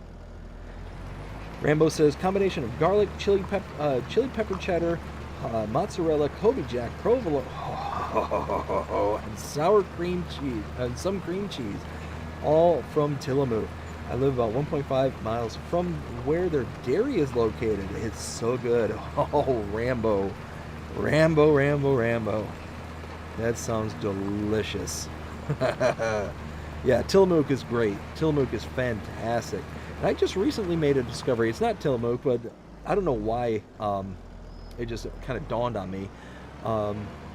There's a butter that I've recently just discovered. It's like an Irish butter. Why can't I remember the name of it? Oh, my goodness. I literally just discovered this stuff the other day. If you know what I'm talking about, put it down in the chat. I cannot remember off the top of my head. But it's a butter. It comes in a little small tub that goodness, that's gonna drive me nuts. Anyways, Ken says if you want to add some zip to your mac and cheese, add bacon bits to it. Oh, that does sound good. Yep. Oh, I do it all the time. It is fantastic. If you take some like fresh bacon and fry it up to where it's like not quite crispy but very, very close to it, and then you use it as like a topper on top of your mac and cheese, and then throw it in the oven just like Rambo was saying, to where it then kind of crisps up. Oh, it's so good. Let's see. Rambo says also buy the blocks not shredded or pre-sliced so that it melts better. Yeah, because from what I understand, if you buy the slices or the bags where it's already shredded, they add it's like an anti-caking agent, so it doesn't stick together. Let's see. The shredded and pre-sliced have jeepers creepers. All right. I just need to finish reading. I don't need to interject. I just need to finish reading. He says, the shredded and pre-sliced have a coating to prevent them from sticking, but slows down the melting. Oh my goodness. Yes. 100% right, Rambo. 100%. Rambo also says, same for me, I have written off FS22 as well, but I do have some videos already recorded that I need to finish editing still. Oh man, yeah, that's, like I said, it's just where I'm standing at this point in time. I've never been one of those kind of people that can just go and play retro games. I've got to be in like a real specific mood, and it's every once in a blue moon where I can like go back and play like the old school games. How good does that scenery look right there with the God rays just kind of beaming down from over the mountainside there? Oh, just look at that. That looks so good, and the fog in the distance. Oh boy. Ken with all the custom emojis. Thank you so much, Ken. Farmer Groot. How's it going, Groot? Hope you're having a fantastic day so far. Says, I am Groot. Groot. I am Groot. I love it. Love it, love it. How you doing, Groot? Hope you're having a fantastic day so far. Let's see. So at this point in time, we are going to continue doing this. Let's get another contract going. Why not? Oof. Saving in progress. Nope. We want new. We could do a cultivating, deadwood, fertilizing, rock removal, spraying. Let's do deadwood. We're gonna do a deadwood. Oof. Again. But see, this one has the actual auto lock. Perfect. Yeah, this is like not the John Deere one where it the feller. It's like the actual like tree harvester. Let's see. Penalty per tree, lease cost 256. Yeah, why not? Let's go. Let's do this.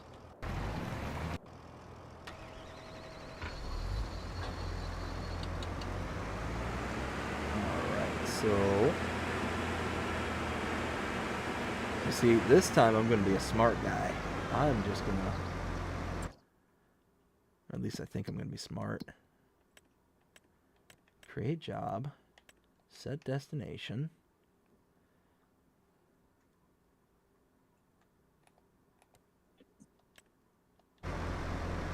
Oh, just got a notification.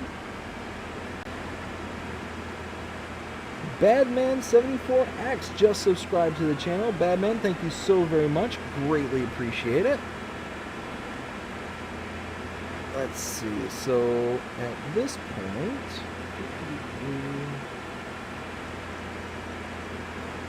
oh, where was I? Dust Bunny says, well, I can't seem to keep my eyes open. Headed to bed. Had a great time tonight. See everyone later. Everyone have a safe and happy holiday. Take care. Please tell Miss BDD hello from me. 100% will absolutely do that. Dust Bunny, thank you so much for coming out tonight. Hope you have yourself a fantastic night, and we'll see you again next time. Rambo says, well, I'm going to hit the bed and see if I can get rid of this flu. Have a good night and great stream. Rambo, I hope you feel better. Thank you for coming out tonight and hanging out. Hope you have yourself a fantastic day, and we'll see you again next time as well. Groot says, good in you. I got 25 hours on Riverbend and loving it so far. Oh, I'm doing fantastic. Doing absolutely fantastic. Yes. Riverbend is an amazing map. Riverbend is an amazing map. Also, Hutan Pantai, amazing map. I mean, just look at this. Look at how beautiful this is. Everywhere you look, up here in kind of the northwest portion of the map is... What are you doing there, worker? Why are you spazzing out on me like that? Stop it. Hey. Yeah. Claws, get out of the tractor. Shot possessing the air, worker. Oh my... Something's going on, because holy smokes. Where is it taking me? Oh, it's going around. Oh, it's going this way. Okay. But, what was I saying? I got distracted by the twitching of the harvester. I don't know where I was going with this. Oh no. Gotta love it. Anyways, yeah, so Riverbend Springs, I've got a Let's Play series going on that one, and yeah, that map is absolutely spectacular. But this map, I think, is just absolutely gorgeous. And I would actually say, ooh, I'm dragging that header on the ground. Let's lift there. Yeah, well, we're going like up the hill, like up a steep incline. And yeah, it's just one of those where, oops, that's not what I meant to do. There we go. Set destination and...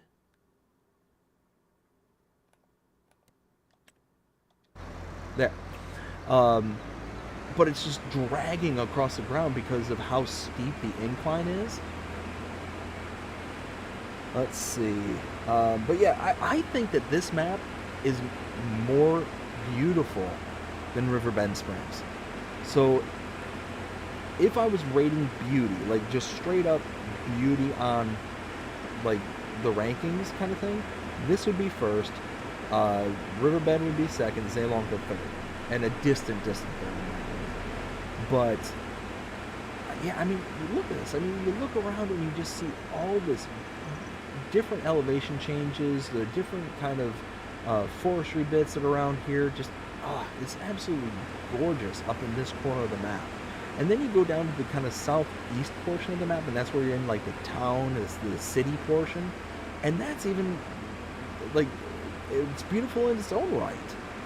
I mean, in all reality, it's just such a beautiful map everywhere you look. The screenshot that I sent, or that I used in order to make the thumbnail for this live stream, is that of the harbor that's out in the southeast portion of the map and overlooking the giant freighters that are out there. It's just stunning. It's absolutely beautiful. Everywhere you look, I feel like there's something awesome going on. Badman74 says, hello, Badman, how are you doing tonight? Hope you're having a fantastic day so far. Ken says, good night, Dust Bunny. Farmer Groot says, hello, Ken. And Badman said, what's up? Not a whole lot. We're just kind of sitting here. We just finished up all the stuff here around the farm, and now we are just really focusing on getting some extra money for the farm so we can continue doing stuff all along the way. But Jonah, how are your contracts going there? I think you're working on a hoeing contract, are you not? Yep, I'm doing a hoeing contract. Did one earlier that was 12,000. This one should get you 11,000. So that's it. Both of them are really good money makers. Oh, beauty! That's awesome. Yeah, 'cause right now. Although I had a little trouble finding the hoer, so it was like which one? I'm like, I had to freaking borrow it because I couldn't find it on the interaction menu. Oh no. It's like, I know it's there somewhere. It's just like, it's being elusive tonight. I'm like, oh well, I'm not gonna spend an hour trying to find it. Like, let me just lease it. That's funny. But I know you, like, say you mentioned your bad experience with Applebee's. Like, let me mention, like, say my worst restaurant experience. oh yeah. Let's hear it. Well, let's see. This also takes place fairly late at night, going to a McDonald's. So this happens in the drive-thru, which is even worse. So they're running a deal for like $3 to get like 2 10 pieces for $3.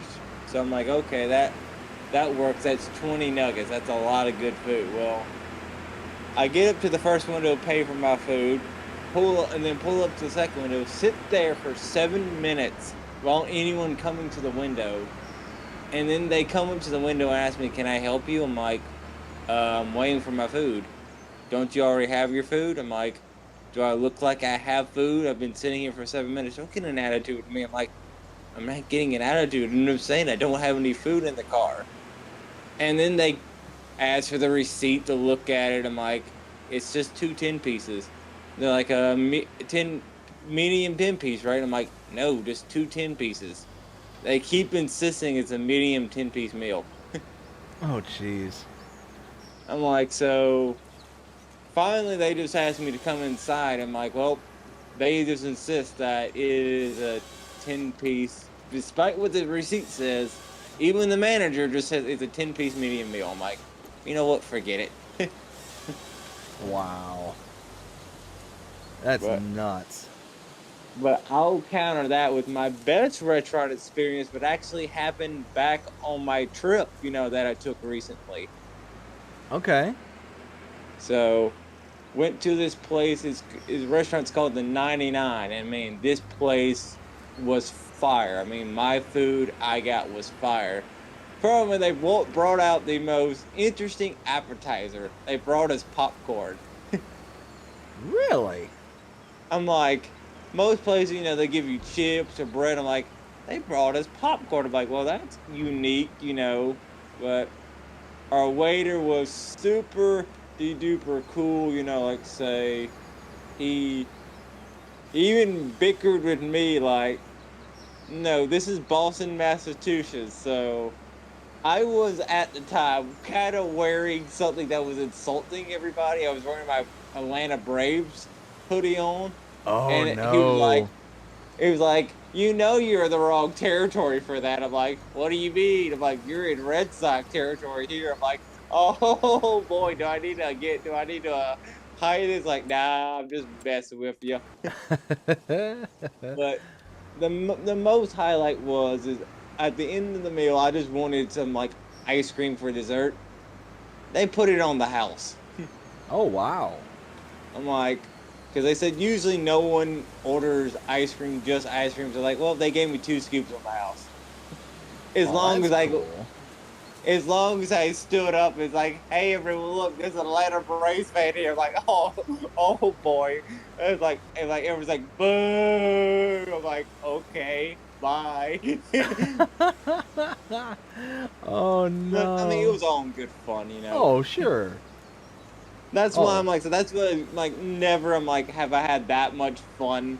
Technically kind of humiliated, but I'm like, you gotta be humiliated when you go wearing the sports gear of another team at in Boston with the restaurant that has Boston Red Sox labeled all over it.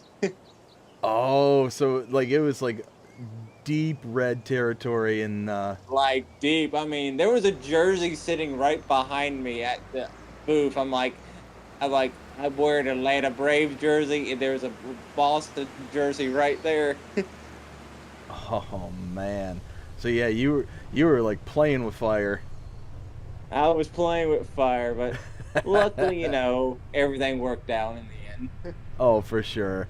And that's the thing is it's I mean I'm guilty of doing the same thing. I'll go to like rival sports teams arenas and the like Detroit Red Wing gear and all that stuff. So it's one of those where I'm no stranger to to being the odd person out. Now thankfully in my local area, whenever I go to sports games and whatever, it's I'm in pretty good company.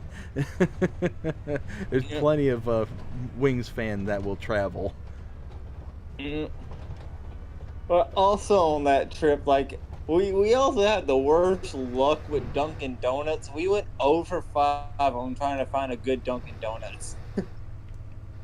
Oh really? Yep. Every Dunkin' we went to was just like mid or just bad. Oh jeez.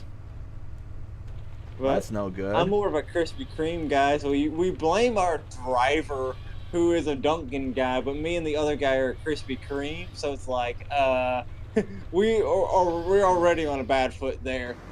Oh, Krispy Kreme is delicious. And Yeah, according to my other friend, all Krispy Kreme is just fluffy air. Well, that's what it's supposed to be. That's what a donut's supposed to be, fluffy air. That's exactly right. Okay. You cannot go wrong with fluffy air. Nope. Ooh, is that it right there? Holy smokes. Alright, so Jonah, why didn't you insist more on me not doing a Deadwood contract? I'm telling you. No, you didn't. Remember the last time? No, you did no such thing. BBD? You need to learn that Deadwood, it's just dead wood and shouldn't be done. Oh dear. Oh my goodness. Like this is Jonah, if you were said it was seeing gonna be easier. if you were seeing what I'm seeing right now. Oh, you said that you have the stream up on your phone. Yeah. Like, do you see the amount of woodlands I'm in here? Like, this is Yep. nuts. Good luck, buddy. Oh my good, and I'm only halfway done. Oh, why? What did I do? Oh my goodness. Well, be a man and finish your work. Oh, this one I'll finish. This one I'll be stubborn about. Hmm.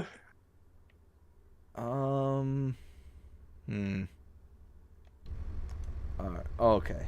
Mm-hmm. Oh, there's one. Where am I? Oh, it's off to my left.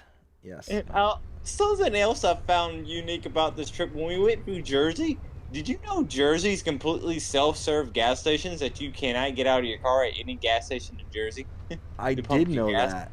Yeah, like they actually have attendants and stuff. I was like, this is not normal. Well, I guess there was an initiative it might not have been a long time ago, but it was a while ago, where they were talking about doing away with that, making it to where people could actually, pump their own gas. And people were losing their mind. They're like, I don't know how to pump my own gas. Like, what is this wizardry? I was like, I'm just sitting there like, really? Like, this, and it makes sense. Like, if you lived in Jersey your whole life and you've never had to pump gas, I mean, yeah, that's not a skill that you would ever pick up. And you have people from Jersey come to other states like, wait, y'all don't do this? And like, and then we look at them, y'all do that? Like, Oh my goodness. But no, it's just, I remember hearing about that like a while ago, and people were just absolutely losing it. They're like, "Oh my goodness, how am I supposed to do this?" Like, what do you mean? How are you supposed to do this? You just do it. yeah. And then and it like I said, it took me a while to realize. Well, I guess it makes sense if they wouldn't know how to do it because they never had to do it. Yeah. Oh my goodness, what? Are you sure you warned me against this? I mean, like, yes, I'm pretty sure. Like I said, we mentioned the John Deere harvester on the last one. That was just terrible. So you said it'll be easier because it auto clicked. Which I was right. I was right about that. It, the auto tracking is working, and it's working perfectly. Do you need me to come out there and help you? It's almost to the point where I'm about to say, I need an adult. I need an adult. Do you need to bring a case tractor out there just to knock the tree down? Oh my goodness. And I'm only at 70%. I'm only at... 69, actually. Oh, is this 69 on yours? Yeah, it says 69 on mine. Yeah, it says 70 on mine. Oh my goodness. Hmm. Well, you should only have 3 more trees to do. Oh, I hope so. But the problem And then it is, bugs, it makes you start all over. hey. Hey. Let's not put that out in there. Let's come on. Come on. Jonah. I thought we were friends. I thought Wait, Wait, I'm kidding. Where's my tires? Where am I? Is this real life? What? Oh my goodness, I'm not even close to being straight. There we go. Oh man. Okay, I think. Are these? Come on, little Case, you're almost done. Okay, it is. Okay, cool. Okay, so I think. Oh my goodness, I'm just snaking my way through this entire...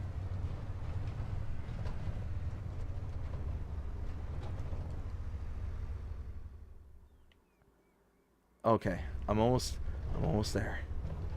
I think I can. One eternity later. Right? Oh, wait, I see it. I see the deadwood through the trees.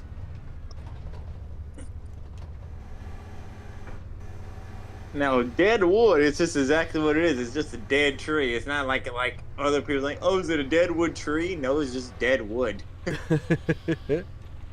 Oh, nope. Lift. There we go. 80%. Yay, 2 more trees. Oh, it's too many. It was too many past 1 tree. Honestly, yes. I'll admit when I was mistaken, and I messed up. I messed up big time. Where am I facing? Is it? It's directly behind me. Well, perfect. That's that complete.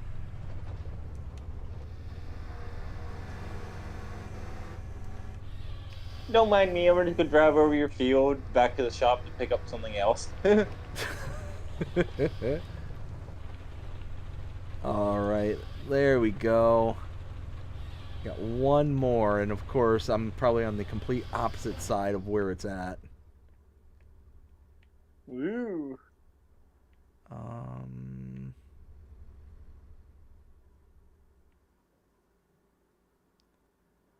I don't know where it's at.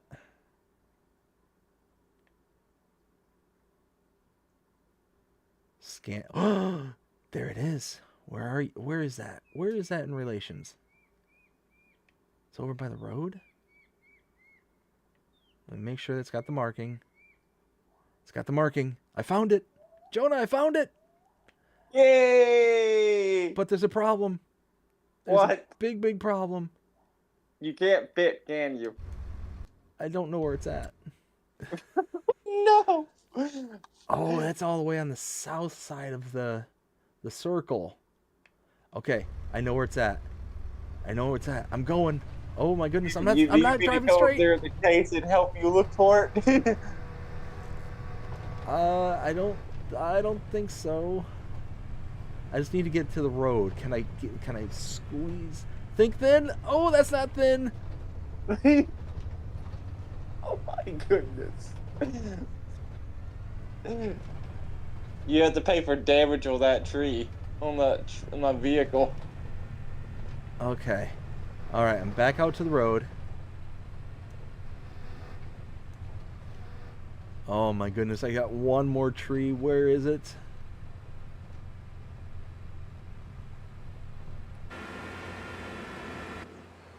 Somewhere in the red circle. This is true. No lies detected. All right, there it is. Okay. Oh. That reminds me, I've got a dad joke for today. Oh boy, let's hear it. What did the farmer do when spring came? Ooh. He What wet did his plants. Nice. Wait, what?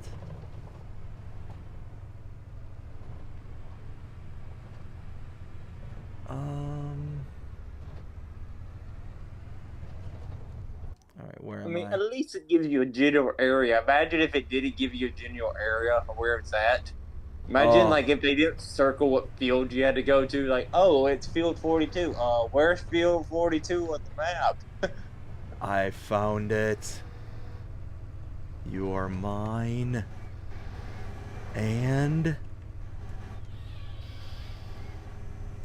Yay! look at me go! Okay, BBD, don't ever do a Deadwood contract ever again. I insist you don't do it. So, what I heard is pick up every Deadwood contract that I could possibly ever find, and then when you sat there and tell me, I told you not to take it, I deny it vehemently? Is that... I'm pretty sure that's what I heard? Whatever you say, man. Whatever you say. Oh my goodness. Let's see. And collect. Get me out of this crazy forest. Oh, that's only $1,500. You deserve $20,000 for that. Oh my goodness.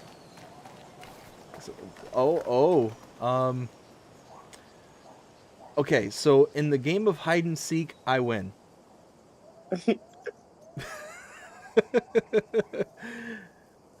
That's something like you. We should. That's a good idea. We should have played a big game of hide and seek on Farm Sim there at some point. Oh, that would be funny. Oh my goodness, I'm just melding into the wait, what? Oh, I'm at the little village area. Okay. I tell you what, this is one of the coolest villages I think ever. Parkour! Alright, so at this point, let's see. We got... Benji says, hey to Groot. Groot says, I believe contracts are a lot better thanks to the GPS and the improvements, the improvement bar in the upper right. Yes, 100%. Contracts are so much better the way that they're laid out here.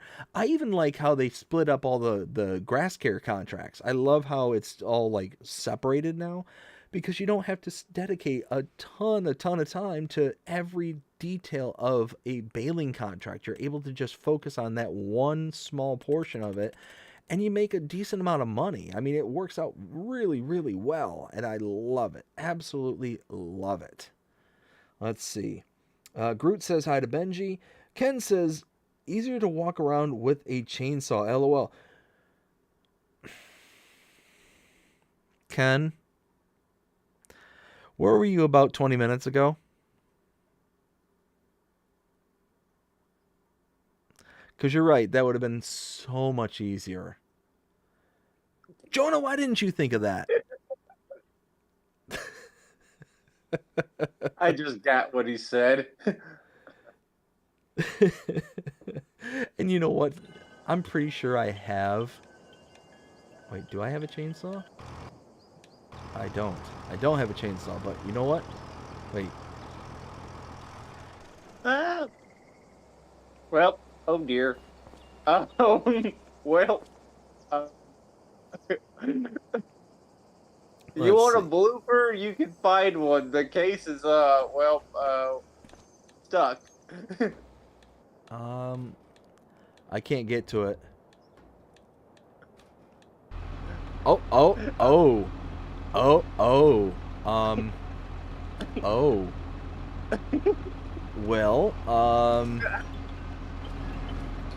that's a problem.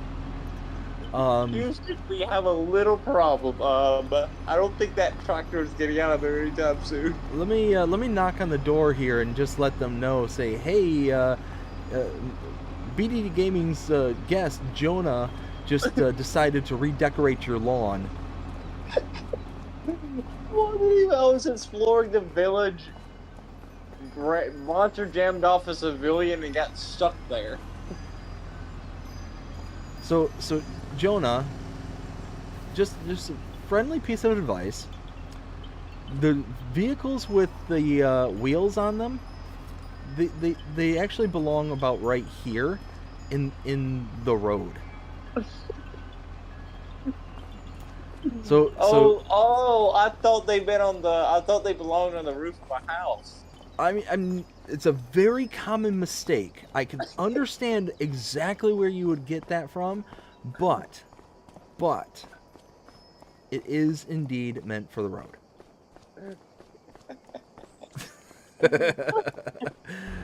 Oh my goodness, I love it.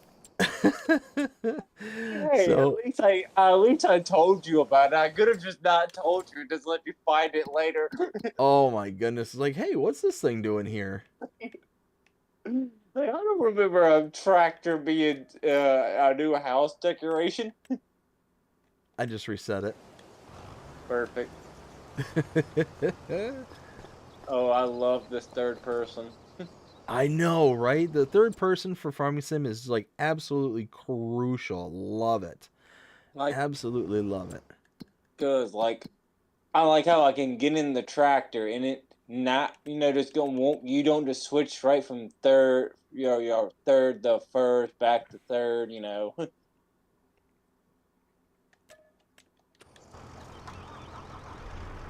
see. Oh, that's cute. Benji says, that's what I would do at Ken. Yeah. Where were you all about 30 minutes ago?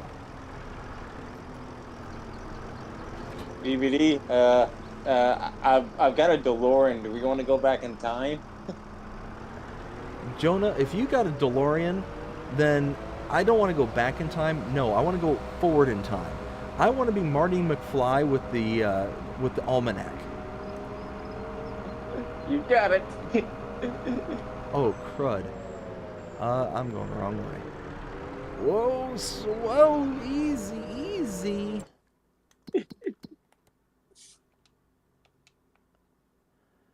All right, so rock removal over here. There we go. Badman says, how are you? I'm doing fantastic, Badman. How are you?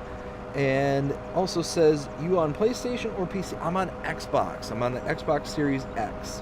And Ken, thank you very much. Answered, BD is on Xbox Series X. This is very true.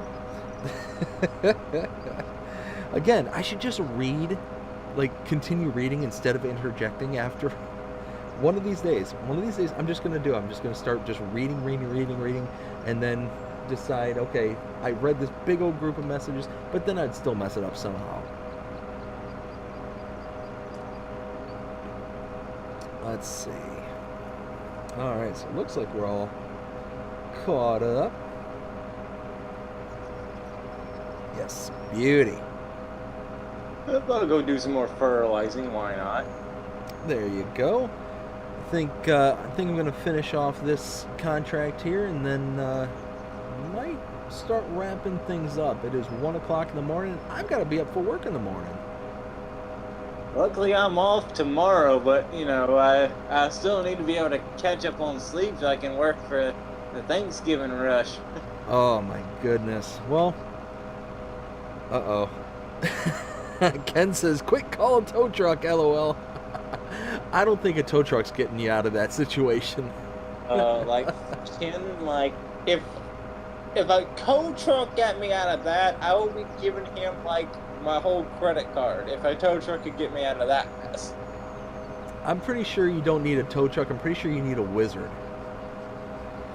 Yeah, and like, you know, and we all know if it wasn't for Farming Simulator, I would have totally destroyed their house, going right through it. So I'll also be giving them a new house as well.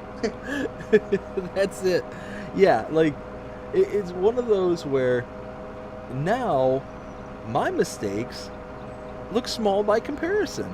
Me running over a few signs there on Carpathian countryside is nothing compared to sending an entire tractor through somebody's living room.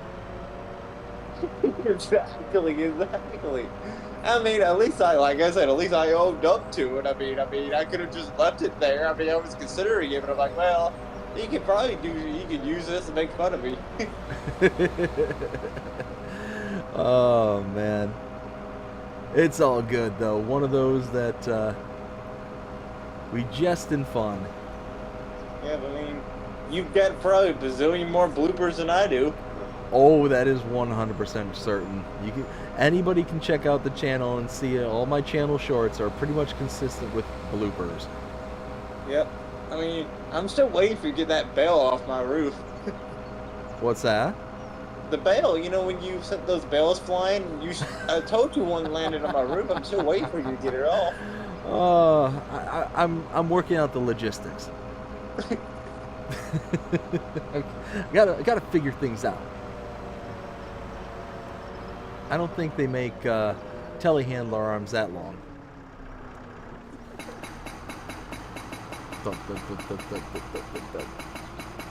Rock removal. Now, who else cannot wait for the forage pickup like me? I cannot wait for that to come back. Yes. That's one that like is an absolute must. Because here's the thing. You can see on these contracts here, specifically with the stone removal, you can see how it actually leaves behind a bunch of stone. Well, eventually we're going to start getting productions that are going to work better with stone. So right now, yes, we do have, what is it? The, what is it that works with stones? I forget what it's called. Cement factory. So yeah, we can make cement, we can do stuff like that. That's all fine and dandy. But, I mean, how nice would it be to come over here with a tractor and a trailer with the forage pickup and be able to pick up that, what, maybe 1,000 liters worth of stone right there per rock? I mean, that'd be amazing. That'd be awesome. And now that we get the stone picking contracts and we get stones from that as well, like, that just makes it a huge dynamic shift in the ways of being able to gather stone. I mean, you saw over at the starting farm there how I have a ton of stones that are already just kind of sitting there. Some of them are from my starting farm, others are from the contracts. You can just take the stones out of the machine, dump it, and you have it at your disposal. Like, I feel like in 22, stones were almost, I don't want to say impossible, but they were so much harder to get a hold of. But now, we can pretty much, you know, come across them at a moment's notice. See, Group says, BDD, why did you make me do a harvest contract on Field 2? What? BDD, why did you make me do a harvest contract? Are you pulling a BDD on Jonah? Is that what's going on here, Groot?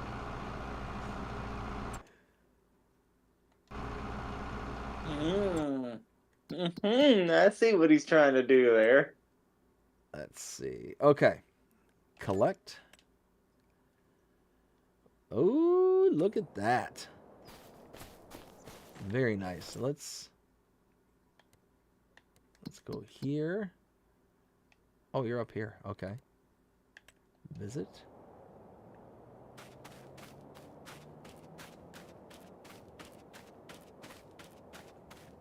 So, I know I mentioned this in the last stream. I'm going to mention it again. The scenery in the background, how it's kind of fuzzy, but it's not fuzzy like it was in the last game. In 22, like it was like really fuzzy, pixelated kind of thing, but it just seems like right now, like it just looks just slightly out of focus, and I absolutely adore how they have that all set up now, to where everything in the distance just looks just slightly out of focus. It just, I don't know, I love it. I absolutely love it. They did an amazing game with the aesthetics of this game. Perfect. No, we're just going to randomly stay in the field. Hey, oil worker, just enjoy driving the tractor.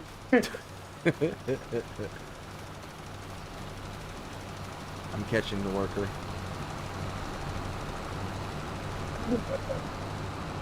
Oh, there you are. Yeah, I'm just running behind the tractor. I'm getting my steps in for the day. Yeah, right? Now, is this one of those tractors where we can both sit in it? I don't know, can we? I don't know. No, I'm going to guess not. I see a second seat. Well, I don't know why we wouldn't be able to do it. Well, that's what I would have thought, but yeah, it doesn't allow me to switch over to passenger or anything like that. Let me in the thing. Let me in the barrel. Let me in the truck. Let's see. Nope. It ain't gonna work. Sorry, yeah, worker. Ah, he's trying to run me over. I want to find more of the, what are they called? The collectibles on this map. And is it just me, or do they look like Dragon Balls? I don't know. I mean, this being a map, I would believe it could be very much, you know. I mean, does anybody out there know that reference? Like, am I just kind of throwing things out there that people are like, what the heck is this guy talking about? Come on, anybody out there watch anime besides me? I watch a little bit. I'm a big Dragon Ball guy. I love Dragon Ball, Dragon Ball Z, Dragon Ball Super. Love it. Love it, love it. Point. Up, saving game.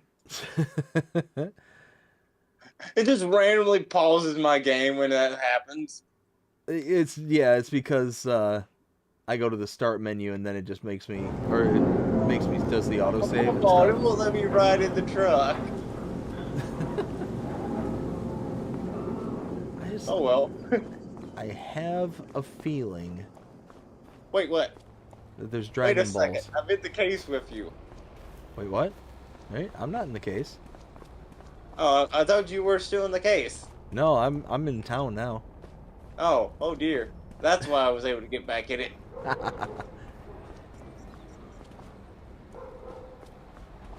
was like, it wouldn't let me ride in the bucket.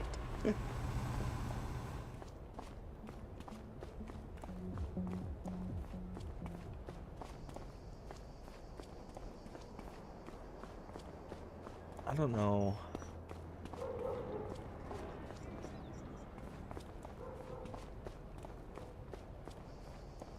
My spidey senses are tingling and I don't know why.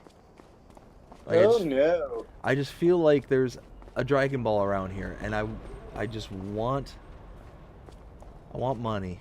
I want the cash. You want like the $2,000 it's gonna give you. I think it's like 10,000, isn't it? Oh, really? Okay, that's good money. That's really good money then. I mean, I could be wrong, but I thought it was like 10 grand per collectible. If that's the case, that's better than 22. Ooh, you know what? So, if you collect the collectibles over there on Riverbend Springs, it pops up at the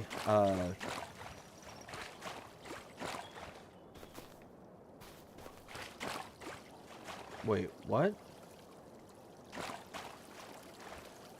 Well, that's interesting. I'm walking down a gravel path and I'm making splooshing noises. Bloop, bloop, bloop, bloop, bloop, bloop, bloop. I don't know why. Okay, Farman, y'all need to fix that. BBD's not splashing through puddles of water.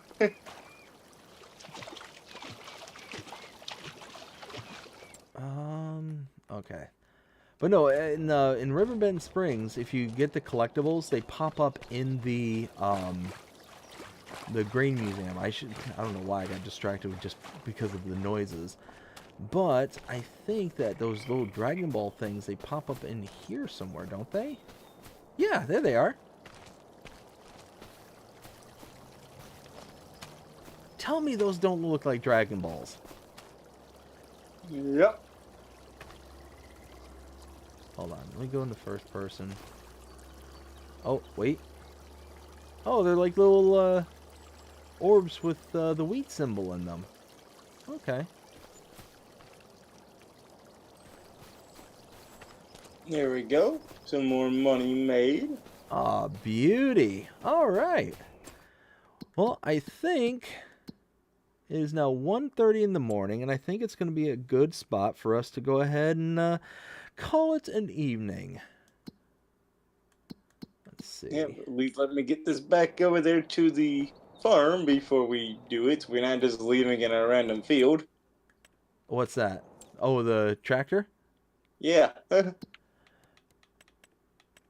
Um, Okay, I brought it back over to the farm. Oh, yep, there we go. Wait. Why don't we have so many vehicles and stuff leased? Oops. I see. Holy smokes. We've got... I was trying to return, but I don't think I can return stuff. Yeah, we got a baler, a cultivator, a farm. Are you leasing the equipment when you do the contracts, or are you just accepting the contracts and then leasing the equipment afterwards? I'm leasing the equipment, like the baler. I leased the baler, not for the contract. So I can just hold on to it for any further contracts. Gotcha. Okay, okay. Well, I'll go ahead and just return them all and just kind of go from there. So... Yeah, that's what I was saying. You want to return the... Yep, just get out the case. Oops, nope. There we go. All right, beauty. So yeah, we got a lot accomplished here. I'm actually kind of shocked at how slow this rice sapling is going, but I guess it makes sense because we're going to go all the way until April before we actually get anything made. What's the production? Like, how much is it? Hey, I got a honey spawned. Nice. This will make... Oh. Oh, really? This will take 3 water and make it into 1 rice sapling? Oof. So it makes 48 saplings a month? Ouch. That's rough. Oh, Haley. I'm here. You startled me. Whoop, bro. Raggy. Oh my goodness. Ken says, used to watch Dragon Ball Z years ago. LOL. Dragon Ball Z. Love Dragon Ball Z. If you haven't yet, check out Dragon Ball Super because it is really good. I really enjoy it. But, Yeah, I think we got a lot accomplished here today. We finished out everything here on the farm. Everything's to basically a steady state where we can pretty much pick it up in the next month. Might be That's when able I to was do. trying to finish up the fertilizing contract, so it's not just left for the next stream. No, exactly. Um, but yeah, you figure next month we could plant wheat and barley. Oh, one thing I heard from Will T Gaming earlier today, and Will was saying how there is a active chicken coop on the Riverbend Springs map. Um, so the chicken coop that is there, because I put down a chicken coop not realizing that there was one there, um, it is technically broken, so you can't actually load your chickens into the coop. What you have to do is you have to go to the animal dealer and buy the chickens from the animal dealer to have them put them in directly. So it's one of those kind of weird oddities because the trigger for the chicken barn is actually like stuck inside of another building because they just jammed basically two buildings together. But I just wanted to pass that along for anybody who was curious. There is a chicken barn. It is something that can be used. You just need to kind of finesse it a little bit. But yeah, no, that's pretty much where we're going to leave it off here. I hope everybody enjoyed it. Jonah, thank you so much for joining me here tonight. Do you want to give yourself any shout outs, anyone, or anything? Yep. Well, like I always say, go check out Railfin and Jonah if you like trains. It's got so many trains. They're pretty much a dime a dozen on the channel. Yes, trains everywhere, but not a drop to drink. That is Rail Fanning Jonah's channel. Go check it out because, like I said, if you even find trains even slightly interesting, check it out. He's been sending me a bunch of videos here lately of like the bullet trains, and you just see those things whizzing by you at 150 miles an hour. It is just, it's an engineering feat, number one.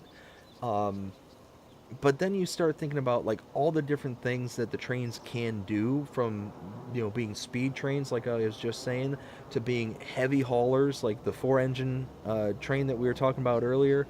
I mean, there's a practical use and purpose for every single one of them out there, and it's just very interesting to think of, even from just a kind of engineering aspect. So go ahead and check them out. Rail Fanning Jonah here on YouTube. Jonah, again, thank you so much for joining me. I also want to give a big shout out to Luke Bernie King, also known as Whiskey Creek Farms. Luke, thank you so much for coming out tonight. So sorry you had to drop earlier, but yeah, hope you had fun. I hope both of you had fun, because I know I had an absolute blast, and I hope everybody here watching tonight had an absolute blast, just like I did. Let's see. Let's go I to sure did. that. I'm sorry, what was that? I sure did. Awesome. Well, I'm glad to hear it there, Jonah. I really am. But all that being said, I hope everybody enjoyed it. If you did, please show them by liking, sharing, subscribing, following, commenting, doing all the things the algorithms enjoy you doing that shows you're engaged with this channel and enjoying the content. And that being said, I hope you have a fantastic day. Take care.